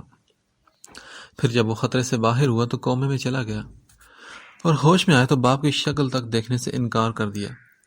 وہ لاکھ چٹپٹائے لیکن شمس ان سے نہیں ملا، اور پھر مکمل صحت یاب ہو کر وہ اپنے اس بنگلے میں گیا جو اس نے اپنے اور نوال کے لیے خریدا تھا۔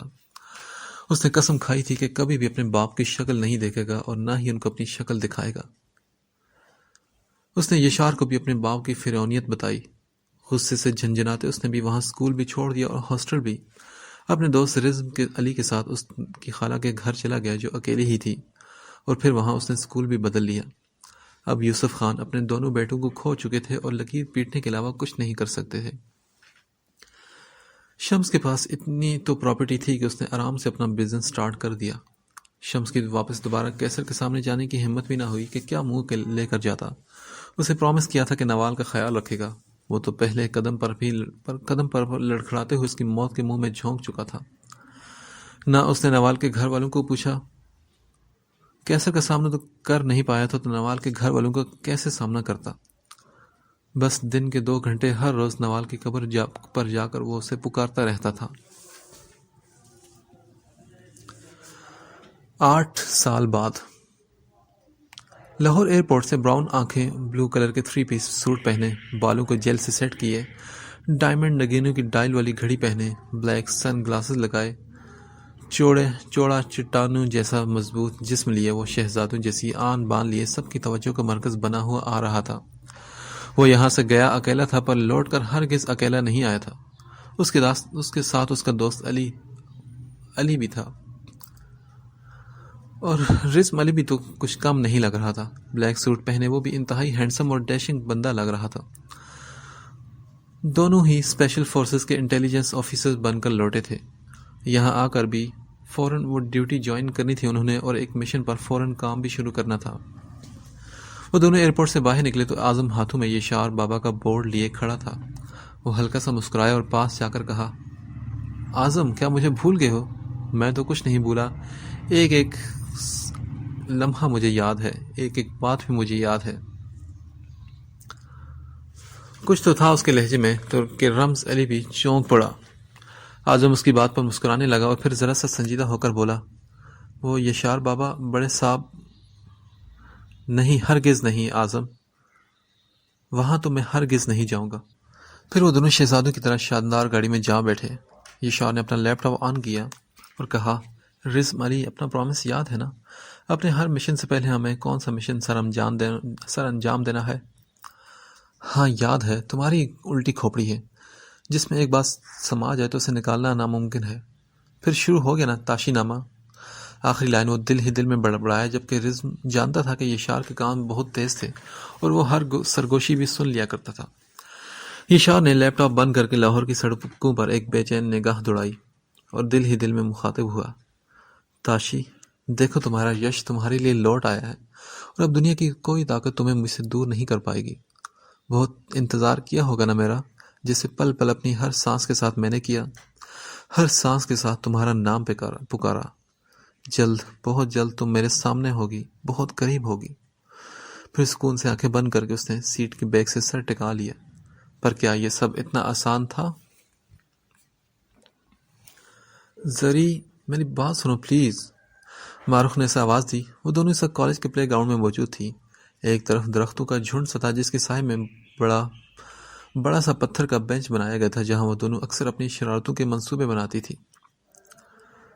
کیا ہے معروف؟ زرتاشا اچانک سفید یونیفارم میں ذہانت سے بھرپور بڑی بڑی خوبصورت آنکھیں لیے مڑی تھی. وہ بولی، پلیز زری، حصہ لے لو نا، میں نے بھی تو لیا ہے، میں بھی تو تمہیں آفر کر رہی ہیں. ہم سب مری جا رہے ہیں انجوائے کرنے کے لیے، اور تم نخرے کر رہی ہو. پلیز تاشی. وہ اس منحوس نام کو یاد بھی نہیں کرنا چاہتی تھی. عجیب وحشت اور خوف سا آتا تھا اسے اس نام سے، نفرت تھی اسے اس نام سے. وہ چاہتی تھی کہ دنیا میں کوئی بھی اسے اس نام سے نہ پکارے. اسے یاد کر کے جھرجھری لی اور سر جھٹکا. اچھا، ٹاپک کیا ہے ڈرامے کا؟ وہ میڈیکل کے سیکنڈ ایئر میں تھی. کالج میں کسی بڑی سیاسی ہستی نے آنا تھا جس کی وجہ سے تیاریاں چل رہی تھی. مجھے نہیں پتا، مگر مجھے تو یہ کرنا ہے. اپنا فیورٹ سانگ ایسے. وہ بینچ پر چڑھی، ٹہنی ہاتھ میں لی اور گانے لگی. اس کا گانا سن کر ماروح کا ہنس ہنس کر برا حال تھا. قسم سے زری بالکل مراسن لگ رہی ہو. حالانکہ وہ بہت کیوٹ اور بے انتہا خوبصورت لگ رہی تھی. زرتاشا نے صدمے سے آنکھیں پھاڑی اور کہا، خود جو پکی بھانڈ ہو وہ. یہ کہہ کر وہ بھاگ گئی تھی. پتا تھا کہ ماہی ایسا کہنے سے کتنا چڑھتی تھی. ماروح اس کے پیچھے بھاگی اور پھر وہ تھکی ہاری اپنے گرلز کالج سے گھر پہنچی. گھر آتے ہی اس نے ماما کو آواز دی، ماما. جب نازیہ بیگم جواب میں کچھ نہ بولی تو وہ بولی، مسز عابد. نازیہ مسکرائی کیونکہ یہی تو وہ سننا چاہتی تھی. کیا ہے آفت کی پڑیا؟ انہوں نے اپنی نٹ کھٹ سی خوبصورت بیٹی کی آنکھوں سے نظر اتاری. مسز عابد، یار بہت بھوک لگی ہے، کھانا دے دو نا یار. پھر کچن سے اٹھتی اشتہا انگیز خوشبو سے سمجھ گئی کہ آج کچھ اسپیشل بنا ہے. ماما، آج کیا بنایا ہے آپ نے؟ آج اس چڑیل کا برتھ ڈے ہے. معروف یونیفارم چینج کر کے آ کر اس کے گلے میں جھول گئی. کس کا؟ اسی کا، منال آپی کی بیٹی کا. اور کس کا؟ اوہ، ایک دل فریب سی مسکراہٹ لیے وہ منال اور اس کی بیٹی نوال کے روم کی طرف چلی گئی تھی. ان کی گاڑی این مینشن کے بڑے سے گیٹ سے اندر داخل ہوئی. بڑے سے لان کے بیچوں بیچ طویل سڑک سے گاڑی اندر پہنچ تک گئی. این مینشن بہت بڑی خوبصورت سفید کلر کی پرشکوہ مگر سوگوار سی عمارت. ایسی عمارت کا دیکھنے والا حیرت زدہ رہ جائے. وہ بڑی شان سے داخلی دروازہ دھکیل کر اندر وسیع و عریض لاؤنج میں داخل ہوئے. سامنے ہی شمس اپنے آگے اخبار پھیلائے ٹانگ پر ٹانگ رکھے کسی بڑے بادشاہ کی طرح بیٹھا تھا. شمس لالا. یشار نے اسے پکارا تو وہ بھی اخبار رکھ کر اس کی جانب لپکے تھے۔ دونوں بھائی برسوں سے ایک دوسرے سے دور تھے، اب بغل گیر ہوئے اور آپس میں محبت سے ایک دوسرے کی پیٹھ تھپ تھپاتے رہے۔ اب پرے بھی ہٹو، میری باری بھی آنے دو یشار، رزم نے سنجیدگی تارتے ہوئے کہا۔ پتھروں جیسے چٹانی اعصاب کے مالک یشار، جسے رزم نے کبھی روتے ہوئے نہ دیکھا تھا، اس کی نم آنکھیں دیکھ کر رزم کو حیرت ہوئی۔ وہ پیچھے ہوا تو رزم بھی ان کے گلے لگا۔ یہ بھی اچھا ہو گیا رزم علی، میرے اتنا اصرار پر تم یہاں چلے آئے۔ بھیجا تھا ایک بھائی کو اور واپس آئے ہیں دو، میں تو بڑا خوش ہوں بھائی۔ شمس نے ان دونوں کو دیکھ کر کہا۔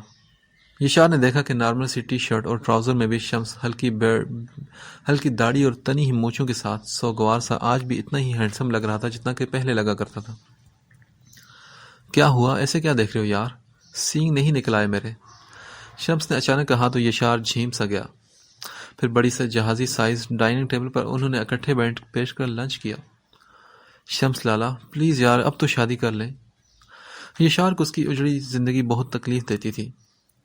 شمس نے اس کی بات ہوا میں اڑائی اور کہا، کس سے کروں؟ رزم کو ہنسی آئی اور بولا، مجھ سے۔ اس کی بات پر شمس ہی مسکرائے اور پھر سنجیدگی سے کہا، جب مجھے کوئی ایسی لڑکی نظر آئی جو مجھے لگے کہ نوال کی جگہ لے سکتی ہے تو سوچوں گا، مگر مجھے نہیں لگتا کہ مجھے کوئی ایسی ملے گی، اس لیے تم اپنے بارے میں سوچو جلد از جلد، کیونکہ مجھے تمہارے ڈھیر سارے بچے چاہیے جو مجھے بڑے پاپا کہہ کر تنگ کیے رکھیں۔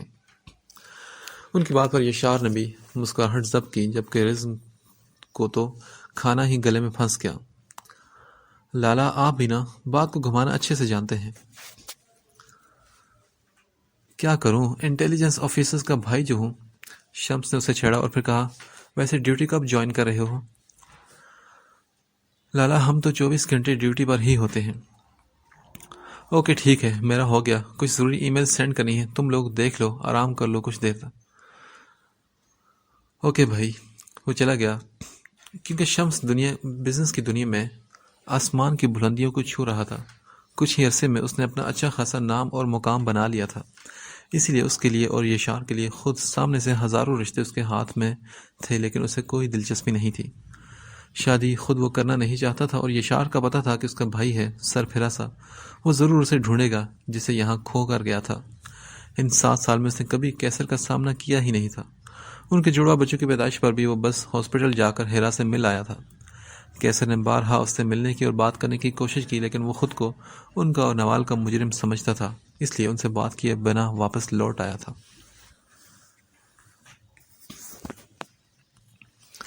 وہ سبھی ایک کمرے میں بیٹھے 2 سالہ نوال کا برتھ ڈے سیلیبریٹ کر رہے تھے۔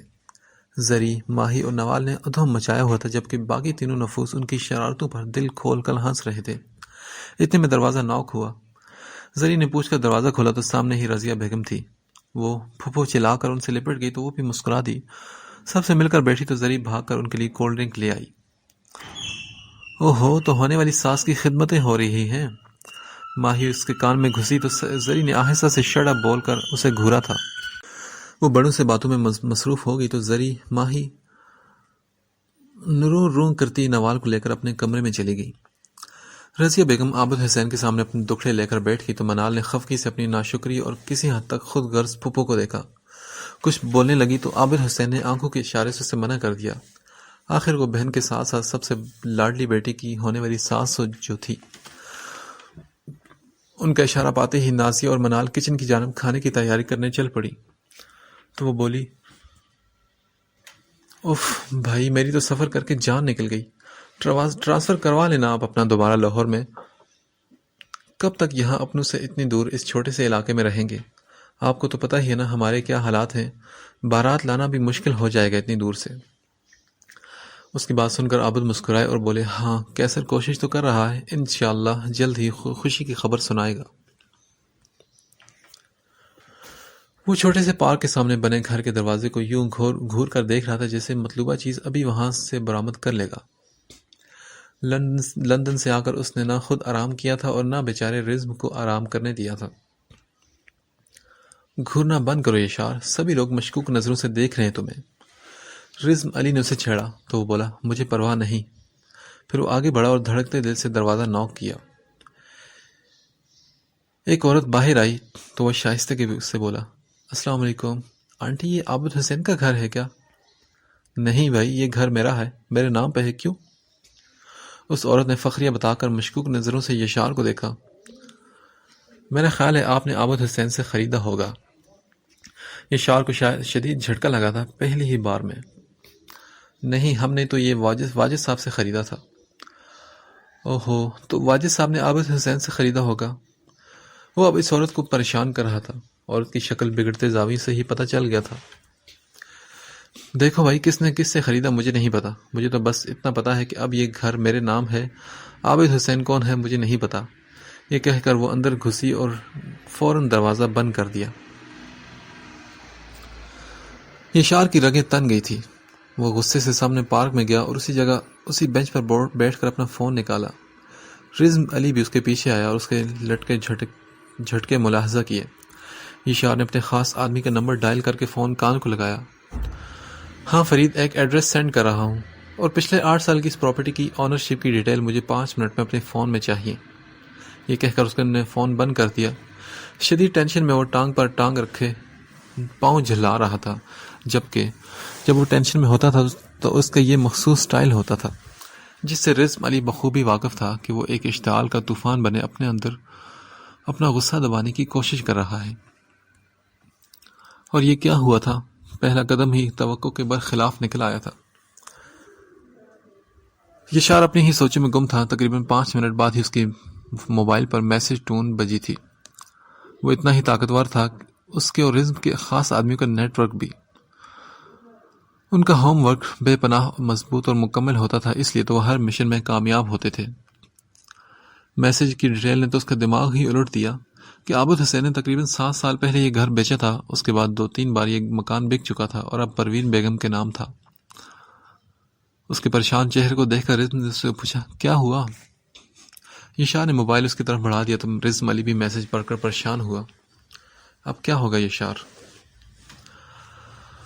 میں اپنے اسکول بھی گیا تھا رزم۔ میرے جانے کے بعد کچھ دنوں میں تاشی نے اسکول چھوڑ دیا تھا۔ اس کے بابا اسکول میں ٹیچر تھے، بس یہ پتہ چلا کہ ان کا ٹرانسفر ہوا تھا۔ کہاں گئے؟ ساری انفارمیشن اور سارا ریکارڈ غائب ہے۔ یہ یقیناً ڈیڈ کے کرتوت ہیں۔ اس نے نفرت سے دانت بیچ کر رزم کو بتایا اور رزم علی کو حیرت ہوئی کہ وہ اتنی سی دیر میں کتنی انفارمیشن نکلوا چکا تھا، لیکن یہ بھی جانتا تھا کہ معاملہ اس کی تاشی کا ہے۔ پھر اب کیا کرنا ہے؟ رزم، کیا تمہیں لگتا ہے کہ میں پیچھے ہٹوں گا؟ ہاں بھائی، مجھے پتا ہے کہ تم نہیں ہٹو گے، لہٰذا اب چلو، یہاں کوئی کام نہیں ہمارا۔ وہ دونوں اٹھ کھڑے ہوئے تو یشار نے ایک حسرت بری نگاہ پارک میں اس بینچ پر ڈالی تھی۔ یشار یوسف خان، تمہیں تکلیف کیا ہے آخر؟ رزم علی نے اسے غصے سے کہا اور کمرے میں داخل ہوا۔ کچھ نہیں، ہوا کیا ہے؟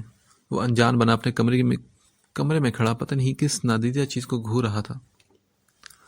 وہی، تم آج پھر یہاں اپنے بچپن میں گھسے بیٹھے ہو اور زونی نے فون کر کے میرے دماغ کی دہی جما رکھی ہے۔ ہاں یار، ایک تو اس لڑکی کو بھی چین نہیں ذرا بھی۔ ہاں تو تمہیں کون سا ہے؟ علی نے غصے سے کہا۔ مجھے تو چین تب ہی آئے گا جب میں اس کی ایک جھلک دیکھ لوں گا۔ وہ ایک گہری ٹھنڈی سانس بھرتا کھڑکی میں سے علی کی طرف مڑا۔ علی کو اس کی سرخ بھوری آنکھوں سے خوف آیا تھا۔ برسوں کی وحشت، انتظار، بے چینی، بے سکونی، بے خوابی، کیا نہیں تھا اس کی آنکھوں میں۔ اور سب سے بڑا دکھ تو علی کو اس کی طرف سے یہ تھا کہ وہ بے خوابی کا مریض بن چکا تھا۔ اسے ساری رات نیند نہیں آتی اور نہ ہی وہ سوتا تھا۔ یار جانے دو، پورا شہر بلکہ آس پاس کے سارے شہر تمہاری وجہ سے چھان چکا ہوں، مگر وہ تمہاری سو کالڈ تاشی صاحبہ نہیں ملی۔ اب تو انتظار کرنا بند کر دو۔ علی نے اس نام پر بہت برا سا منہ بنایا، مگر اگر اس کے بس میں ہوتا تو وہ یہ نام یشار یوسف خان کی زندگی سے کھرچ کر پھینک دیتا۔ وہ کھڑکی میں سے پھر باہر گلی میں متوجہ ہو گیا جہاں چھوٹے چھوٹے بچے کھیل کود میں مصروف تھے۔ وہ پھر سے اپنے بچپن میں کہیں کھو گیا تھا۔ اسے بچپن میں یاد آیا اپنا اور تاشی کے ساتھ کہ وہ زمین پر بیٹھی بے تحاشا رو رہی تھی، پھولے پھولے گالوں پر آنسو کی کتاری تھی۔ دیکھو یش، مجھے چوٹ لگی ہے اور بہت درد ہو رہا ہے۔ 8 سالہ تاشی نے بڑی بڑی آنسوؤں سے بھری آنکھیں جھپک کر یش کی طرف دیکھ کر کہا۔ 11 سالہ یشار نے اس کی سکرٹ اٹھا کر اس کی ٹانگ دیکھی. گھٹنے سے تھوڑی نیچے گرنے کی وجہ سے خون کی ننھی بوندیں نکلی ہوئی تھی. پھر اس نے اپنی برانڈڈ نیو شرٹ اتار کر اس کی چوٹ پر رکھی اور کہا, تاشی میں نے کہا تھا نا کہ تم میرا ہینڈ پکڑ لو گی تو نہیں گرو گی, پر تم میری بات نہیں سنتی. یشار کا میٹر شارٹ ہوا تھا اس کی چوٹ دیکھ کر. یش, تم مجھ پر شاؤٹ کر رہے ہو اب. اچھا سوری, پلیز تاشی رونا بند کرو, اب نہیں ہو شاؤٹ کروں گا تم پر یہ دیکھو میں تمہارے لیے کتنی ساری چاکلیٹس لایا ہوں, لیکن تم جانتی ہو کہ تم انجرڈ ہوتی تو مجھے بھی پین ہوتا ہے. وہ روتی بسورتی ذرا سی خاموش ہوئی اور اسے بازو سے اٹھا کر اس نے بینچ پر بٹھایا اور چاکلیٹ کھول کر دی. چاکلیٹ کھاتے اس نے پھر گرے آنکھیں نکال کر یش کو دیکھا اور بولا, یش, آئی پرومس میں اب تمہارا ہینڈ کبھی نہیں چھوڑوں گی. وہ سوچے میں گم تھا کہ علی نے اس کی آنکھوں کے آگے چٹکی بجائی اور کہا, یار واپس آ جاؤ, کہاں کھو گئے. وہ گہرے خیال سے عزیز سے تڑپتا باہر آیا. 2 ماہ ہو گئے تھے اسے نگر نگر کی خاک چھانتے, مگر ناکامی اور صرف ناکامی ہی ہاتھ آ رہی تھی. وہ تو اس کی گمشدگی پر انگاروں پر گھسیٹ لیا گیا تھا. اس خباثت اور شیطانیت سے بھرپور چہرہ لیے سانڈ جیسے آدمی نے تھر تھر کانپتے اپنے آدمی کی کن پٹی پر گن رکھی اور 1 سیکنڈ میں اس کا بھیجا اڑا دیا. جو باقی آدمی اس بھیانک کمرے میں موجود تھے وہ بھی دہشت سے تھر تھر کانپنے لگے. میرے وفادار کتوں, کیسا لگا یہ سین؟ ناکامی کی خبر لے کر آیا تھا یہ, اگر انجوائے کیا ہے تو دوبارہ پیش کروں. اس کے لہجے میں درندگی تھی. مجھے معاف کر دیں سر, معاف کر دیں. ان میں ایک شخص نے گھگیا کر جرم کی دنیا کے بیتاج بادشاہ SA کے سامنے ہاتھ چھوڑے. جلد اسے ڈھونڈ لیں گے. اب تک تو اس کا سایہ بھی ہاتھ نہ لگا ہے تمہارے. بغیر تو کون ہے, کہاں سے آتا ہے اور کہاں جاتا ہے کچھ پتہ نہیں. طوفان ہے کیا جو دکھائی نہیں دیتا. تم اتنے کتے اسلحے سمیت اسے قابو نہیں کر سکتے, اور اس کے پاس صرف ایک ہاکی ہوتی ہے جس سے ایسے شکلیں بگاڑتا ہے تم لوگوں کی کہ بندہ پہچان نہ پائے. ڈوب مرو حرام خورو. SA نے غصے سے بل کھاتے منہ سے جھاگ اڑائی. وہ سر, ہم پتہ لگا رہے ہیں جلدی, پلیز ہمیں تھوڑا سا وقت دیجیے. پتہ لگاؤ جلدی. 3 اڈے تباہ کر چکا ہے ہماری, اور لڑکیاں بھی لے گیا ہے, اور ان تک ہم نہ پہنچ سکے اس لیے ان کو غائب بھی کر دیا. اب اگر ایک بھی اڈا اس کے ہاتھ لگا تو اس سے پہلے ہی میں تم لوگوں کی شکلیں بگاڑ دوں گا. SA کی دم پر پہلی مرتبہ کسی نے پاؤں رکھا تھا, اس لیے وہ غصے سے اپنے ہی بندوں پر چلا رہا تھا. عابد حسین کے گھر وہ سبھی لوگ رات کا کھانا کھا رہے تھے کہ فون کی بیل بجی. ماہی نے فون لا کر بابا کو دیا. لاہور سے کیسر کی کال تھی. وہ فون سننے صحن میں چلے گئے. کیسر, تم خواہ ضد کر رہے ہو بھائی. نہیں ہے خواہ ضد بھائی, آپ ہی کے مکان کے پیسے تھے جنہیں میں نے انویسٹ کیا تھا, اسی کے پروفٹ سے میں نے لیا ہے یہ مکان. لیکن کیسر, پھر بھی تمہاری سوسائٹی میں تو بہت مہنگے ہوں گے نا گھر, میں افورڈ نہیں کر سکتا. بھائی کچھ بھی مہنگا نہیں ہے, میں نے لے لیا ہے 2 منزلہ گھر, بہت پیارا مکان ہے. مجھے پتا ہے کہ آپ کی خودداری کو میرے مکان میں اپنے پیسے خرچ کرنے سے ٹھیس پہنچتی, اس لیے فکر مت کریں. وہ سارے پیسے آپ ہی کے تھے اور انہیں سے ہی میں نے آپ کے لیے گھر خریدا ہے, اور میں آپ کی ٹرانسفر بھی کروا چکا ہوں, اس لیے اب کوئی بہانہ نہیں سنوں گا. ہیرا کی بھی طبیعت بہت خراب رہتی ہے. اس مرتبہ بچے کے پیدائش تک ڈاکٹر نے مکمل بیڈ ریسٹ بتایا ہے. ہمارے قریب ہوں گے تو مجھے تسلی ہوگی. میں کچھ عرصے کے لیے باہر جا رہا ہوں, اس لیے بس تیاری پکڑیں اور سامان پیک کریں. میں خود لینے آ جاؤں گا آپ لوگوں کو. ٹھیک ہے بھائی, جس طرح میرا بھائی مناسب سمجھے. عابد کی بات سن کر کیسر نے سکھ کا سانس لیا. زری اپنے بکس اپنے سامنے پھیلائے کسی تھیوری میں سر کھپا رہی تھی کہ ماہی بھانپ اڑاتی کافی کے 2 مگ لیے اس کے کمرے میں آئی. او میری پیاری بہن, شکریہ. تمہیں پتا ہے اس وقت مجھے کتنی کافی کی طلب ہو رہی تھی. مائی پلیئر میری ڈال. زری نے مگن سے انداز میں سر اٹھائے تو ماہی کسی گہری سوچ میں تھی. کیا ہوا ماہی, منہ پر 12 کیوں بج رہے ہیں تمہارے؟ ارے یار, تم سنو گی تو تمہارے منہ پر تو 13 ہی بج جائیں گے ڈیئر سسٹر. کیا مطلب, ہوا کیا ہے؟ تمہیں پتا ہے زری, بابا کا دوبارہ ٹرانسفر ہو گیا ہے لاہور, اور ہم پھر شفٹ کر رہے ہیں یہاں سے. کیسر چاچو نے سبھی ارینجمنٹ کروائے ہیں, اور انہوں نے اپنی ہی گلی میں اپنے پاس ہی ایک گھر بھی لے لیا ہے ہمارے لیے. اوہ نو, ناٹ اگین ماہی. زری کے منہ پر ہوائیاں اڑی. پتہ نہیں کیوں, لیکن لاہور کا نام نام ہی اس کے لیے کسی نائٹ میئر سے کم نہیں تھا۔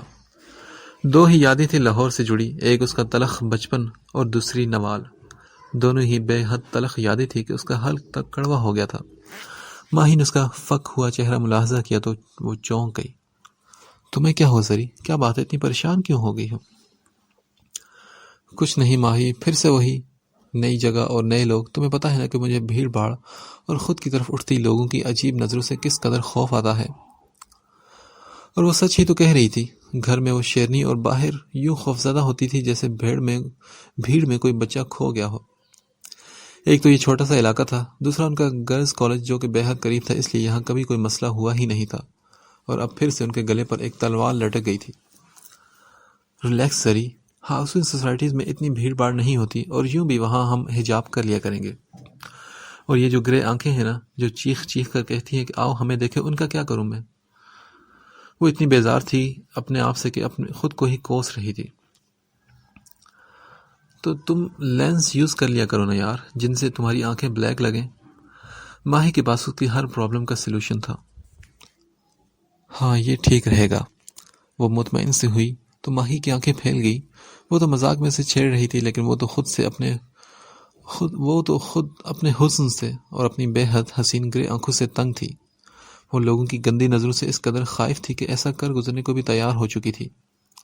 پھر اگلے 2 دن میں ان کی پیکنگ مکمل ہوگی تو وہ لوگ کیسر کے آنے پر ان کے ساتھ لاہور چلے گئے۔ یشار اپنے خفیہ فلیٹ میں لیپ ٹاپ پر بیٹھا کچھ کام کر رہا تھا۔ اتنے میں رزم علی جلدی سے کمرے میں داخل ہوا۔ کیا ہوا رزم، کوئی نئی خبر؟ ہاں یشار، کام کی خبر ہاتھ لگی ہے میرے۔ مشن ایس اے کے ایک بہت ہی اہم اڈے اور اس کے ایک اہم بندے کا پتہ لگا ہے ہمیں، اور ہمیں فوراً نکلنا ہوگا۔ ہاں ٹھیک ہے، لیکن کہاں پر؟ ہمیں فوراً سرگودا ڈوین کے پاس ایک چھوٹا سا شہر ہے، وہاں کے لیے نکلنا ہوگا۔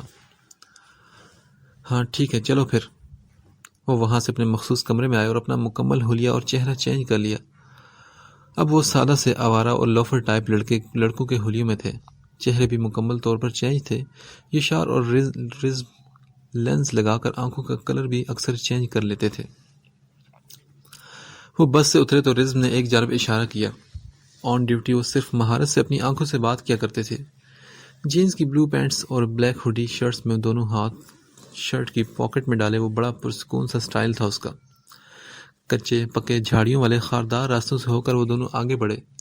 سامنے کچے میدان میں قطار در قطار کچے مکان تھے۔ ان مکانوں کو بائیں طرف سے کراس کر کے ان کی بیک سائڈ پر ایک بند مکان تھا، اینٹوں سے بچا کچا سا مکان، نہ پلستر تھا اور نہ ہی پینٹ۔ لکڑی کے دروازے کے پاس ایک دیو کامت آدمی بیٹھا تھا۔ وہ اس کے پاس گئے تو بولا، کیا بات ہے بابو، کیوں آئے ہو یہاں پہ؟ ہم یہاں پر مال لینے آئے ہیں، سنا ہے بالکل نیا اور ان ٹچ پیس ملتا ہے یہاں۔ یشار بولا تو وہ بندہ بولا، جاؤ بابو، تمہیں کوئی غلط فہمی ہوئی، جاؤ کہیں اور، جاؤ اپنا کام کرو۔ دیکھو ہمیں مائیکل نے بھیجا ہے۔ یشار نے ایس اے کے ایک خاص آدمی کا نام لیا جسے وہ جہنم رسید کر چکا تھا۔ پھر وہ بولا، مال دو تو منہ مانگے دام دیں گے، استعمال کر کے مال کسی دریا میں پھینک دیں گے، پولیس کے ہاتھ نہیں لگے گا۔ اس بندے نے کچھ سوچا اور پھر انہیں اندر آنے کا اشارہ کیا۔ وہ اندر گئے تو سامنے کچا صحن تھا۔ چھوٹا سا صحن پار کر کے جب وہ ہال میں داخل ہوئے تو وہاں کوئی اور ہی دنیا آباد تھی۔ محل نما وہ کمرہ جس میں دنیا کی ہر آسائش موجود تھی۔ 5-6 ساڑ نما آدمی تھے جو گاؤں تکیوں کے سہارے نیم دراز تھے، اور ان میں سے ایک کالا سیاہ سانڈ کی طرح کا آدمی تھا جس کے منہ پر چیچے کے داغ اسے اور بھیانک اور درندہ بناتے تھے۔ وہ یقیناً ایس اے کا اہم شخص کالی تھا۔ وہیں پر لڑکیاں نیم برہنہ کپڑوں میں نیل و نیل جسم کے ساتھ انہیں سرو کر رہی تھی۔ انہیں اندر آتا دیکھ کر سبھی چونک گئے۔ ابے کتے، یہ کن کو منہ اٹھائے اندر لے کر آ رہا ہے؟ تجھے اجازت کس نے دی کسی کو بھی اندر لانے کی؟ ان دونوں کے اندر آنے پر کالی اپنے بندے پر چلایا تھا، صاحب یہ کسٹمر ہیں، مائیکل نے بھیجا ہے انہیں منہ مانگے دام دینے کے لیے۔ ابے حرام خور، مائیکل تو کب کا مر چکا ہے۔ اس کی بات سنتے ہی اب ہلچل سی مچی تھی وہاں۔ کون ہو تم لوگ؟ کالی نے فوراً پر گن تانی تھی، جبکہ ان کا اطمینان دیکھ کر سامنے والے اش اش کر اٹھے تھے۔ کالی نے رزم پر گولی چلائی تو اس نے بجلی کی تیزی سے جھک کر گولی سے اپنا بچاؤ کیا اور ایک پاؤں کی جان لیوا ضرب کالی کی ایڑی پر لگائی تھی۔ کالی اپنا سانڈ جیسا موٹا جسم لیے اوندا منہ گرا اور اپنی ناک تڑوا بیٹھا۔ اسی دوران یشار اپنی ہڈی کے پیچھے ہاتھ ڈال کر اپنی ہاکی نکال چکا تھا۔ ایک چھوٹا سا بٹن پریس کرتے ہی ہاکی کے سرے سے آدھے حصے تک لوہے کی نوکیلے بالکل چھوٹے چھوٹے کیل نکل آئے تھے۔ اس ہاکی کی دہشت سن سن کر تو دشمن کا خون رگوں میں جمع ہوا تھا، اب بھی اسے ہاکی نکالتے دیکھ کر سب کے چہرے پر ہوائیں اڑی تھی۔ یعنی یہ وہی طوفان تھا جو اپنے مخصوص گیج سے دشمن کو صرف عبرتناک موت دیتا تھا۔ اپنی دردناک موت بالکل سامنے کھڑی نظر آئی تو وہ سبھی کانپنے لگے، اور صرف 5 منٹ لگے تھے یشار کو ان بزدلوں کو جہنم رسید کرنے میں۔ رزم علی نے بھی کالی کو دھنکا ہوا تھا۔ رزم اسٹاپ اٹ، مجھے یہ بندہ زندہ چاہیے۔ لڑائی ختم ہوئی تو انہوں نے دیکھا کہ وہاں 5 لڑکیاں کھڑی تھی جو ایک جانب ڈر کے مارے کانپ رہی تھی۔ اس جہنم سے اپنی خلاصی ہوتی نظر آئی تو تشکر کے احساس سے وہ ساری پھوٹ پھوٹ کر رو پڑی۔ یشار اور رزم نے بھی ایک بار ان کی جانب نہیں دیکھا تھا۔ پھر یشار نے فوراً سے کہا، جلدی سے اپنے کپڑے چینج کرو۔ اس نے سگنل دے دیا تھا کہ ان کے آدمی پہنچنے والے تھے جگہ کلیئر کرنے۔ وہ پانچوں بوکھلا کر ایک کمرے کی جانب نکلی، اور جب وہ باہر نکلی تو پورے لباس اور بڑی بڑی چادروں میں بند تھی۔ ان کی عزتیں محفوظ تھی اور ان کے آدمی بھی پہنچ چکے تھے۔ وہ ایس اے کا ایک اور اڈا تباہ کر کے اسی اطمینان سے اپنی پاکٹ میں ہاتھ ڈالے وہاں سے نکلتے چلے گئے۔ راستے میں چلتے ہوئے رزم نے اسے کہا، یہاں کچھ دور ایک درگاہ ہے، وہاں چلو گے؟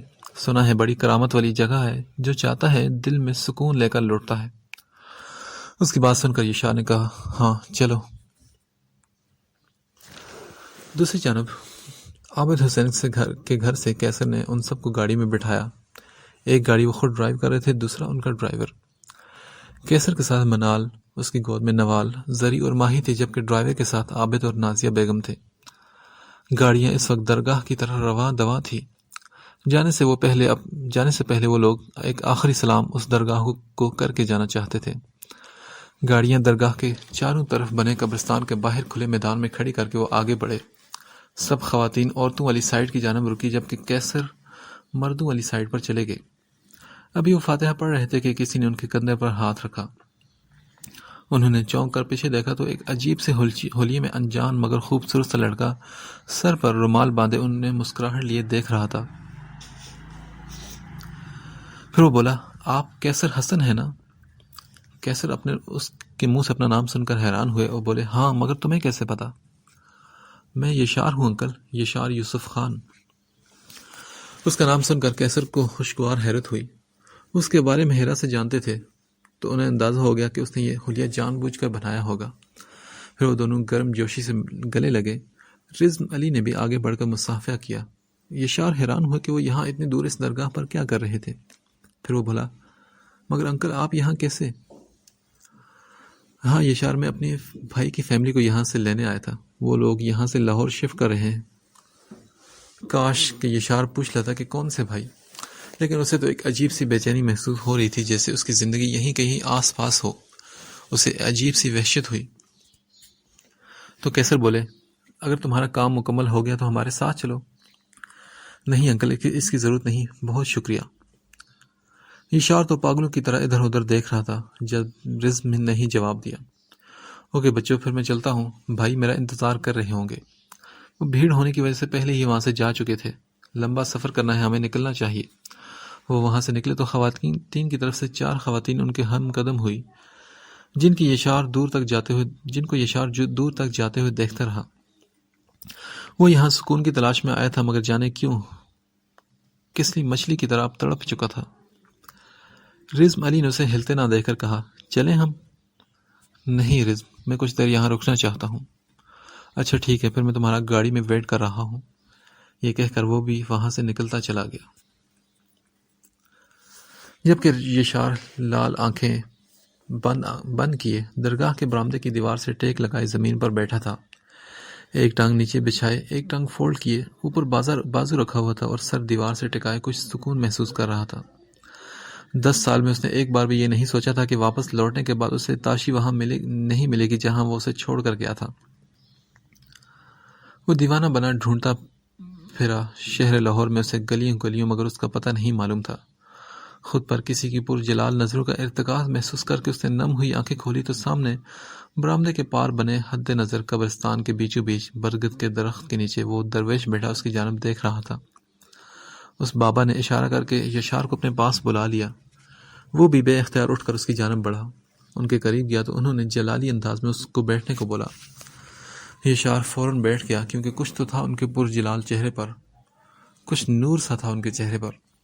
وہ دو زانو عقیدت سے سر جھکا کر ان کے سامنے بیٹھ گیا تو وہ بولے، کیا ڈھونڈ رہے ہو تم یہاں؟ بابا کی بات سن کر یشار نے حیرت سے انہیں دیکھا تو وہ بولے، حیران مت ہو بچے، ہم اللہ والے ہیں، ماتھا دیکھ کر دلوں کے حال جان لیتے ہیں۔ بابا پھر بتائیں، جو میں ڈھونڈ رہا ہوں مجھے کب ملے گا اور کہاں ملے گا؟ اس کی بات سن کر بابا پھر مسکرائے، لیکن ان کی آنکھوں میں جلال تھا۔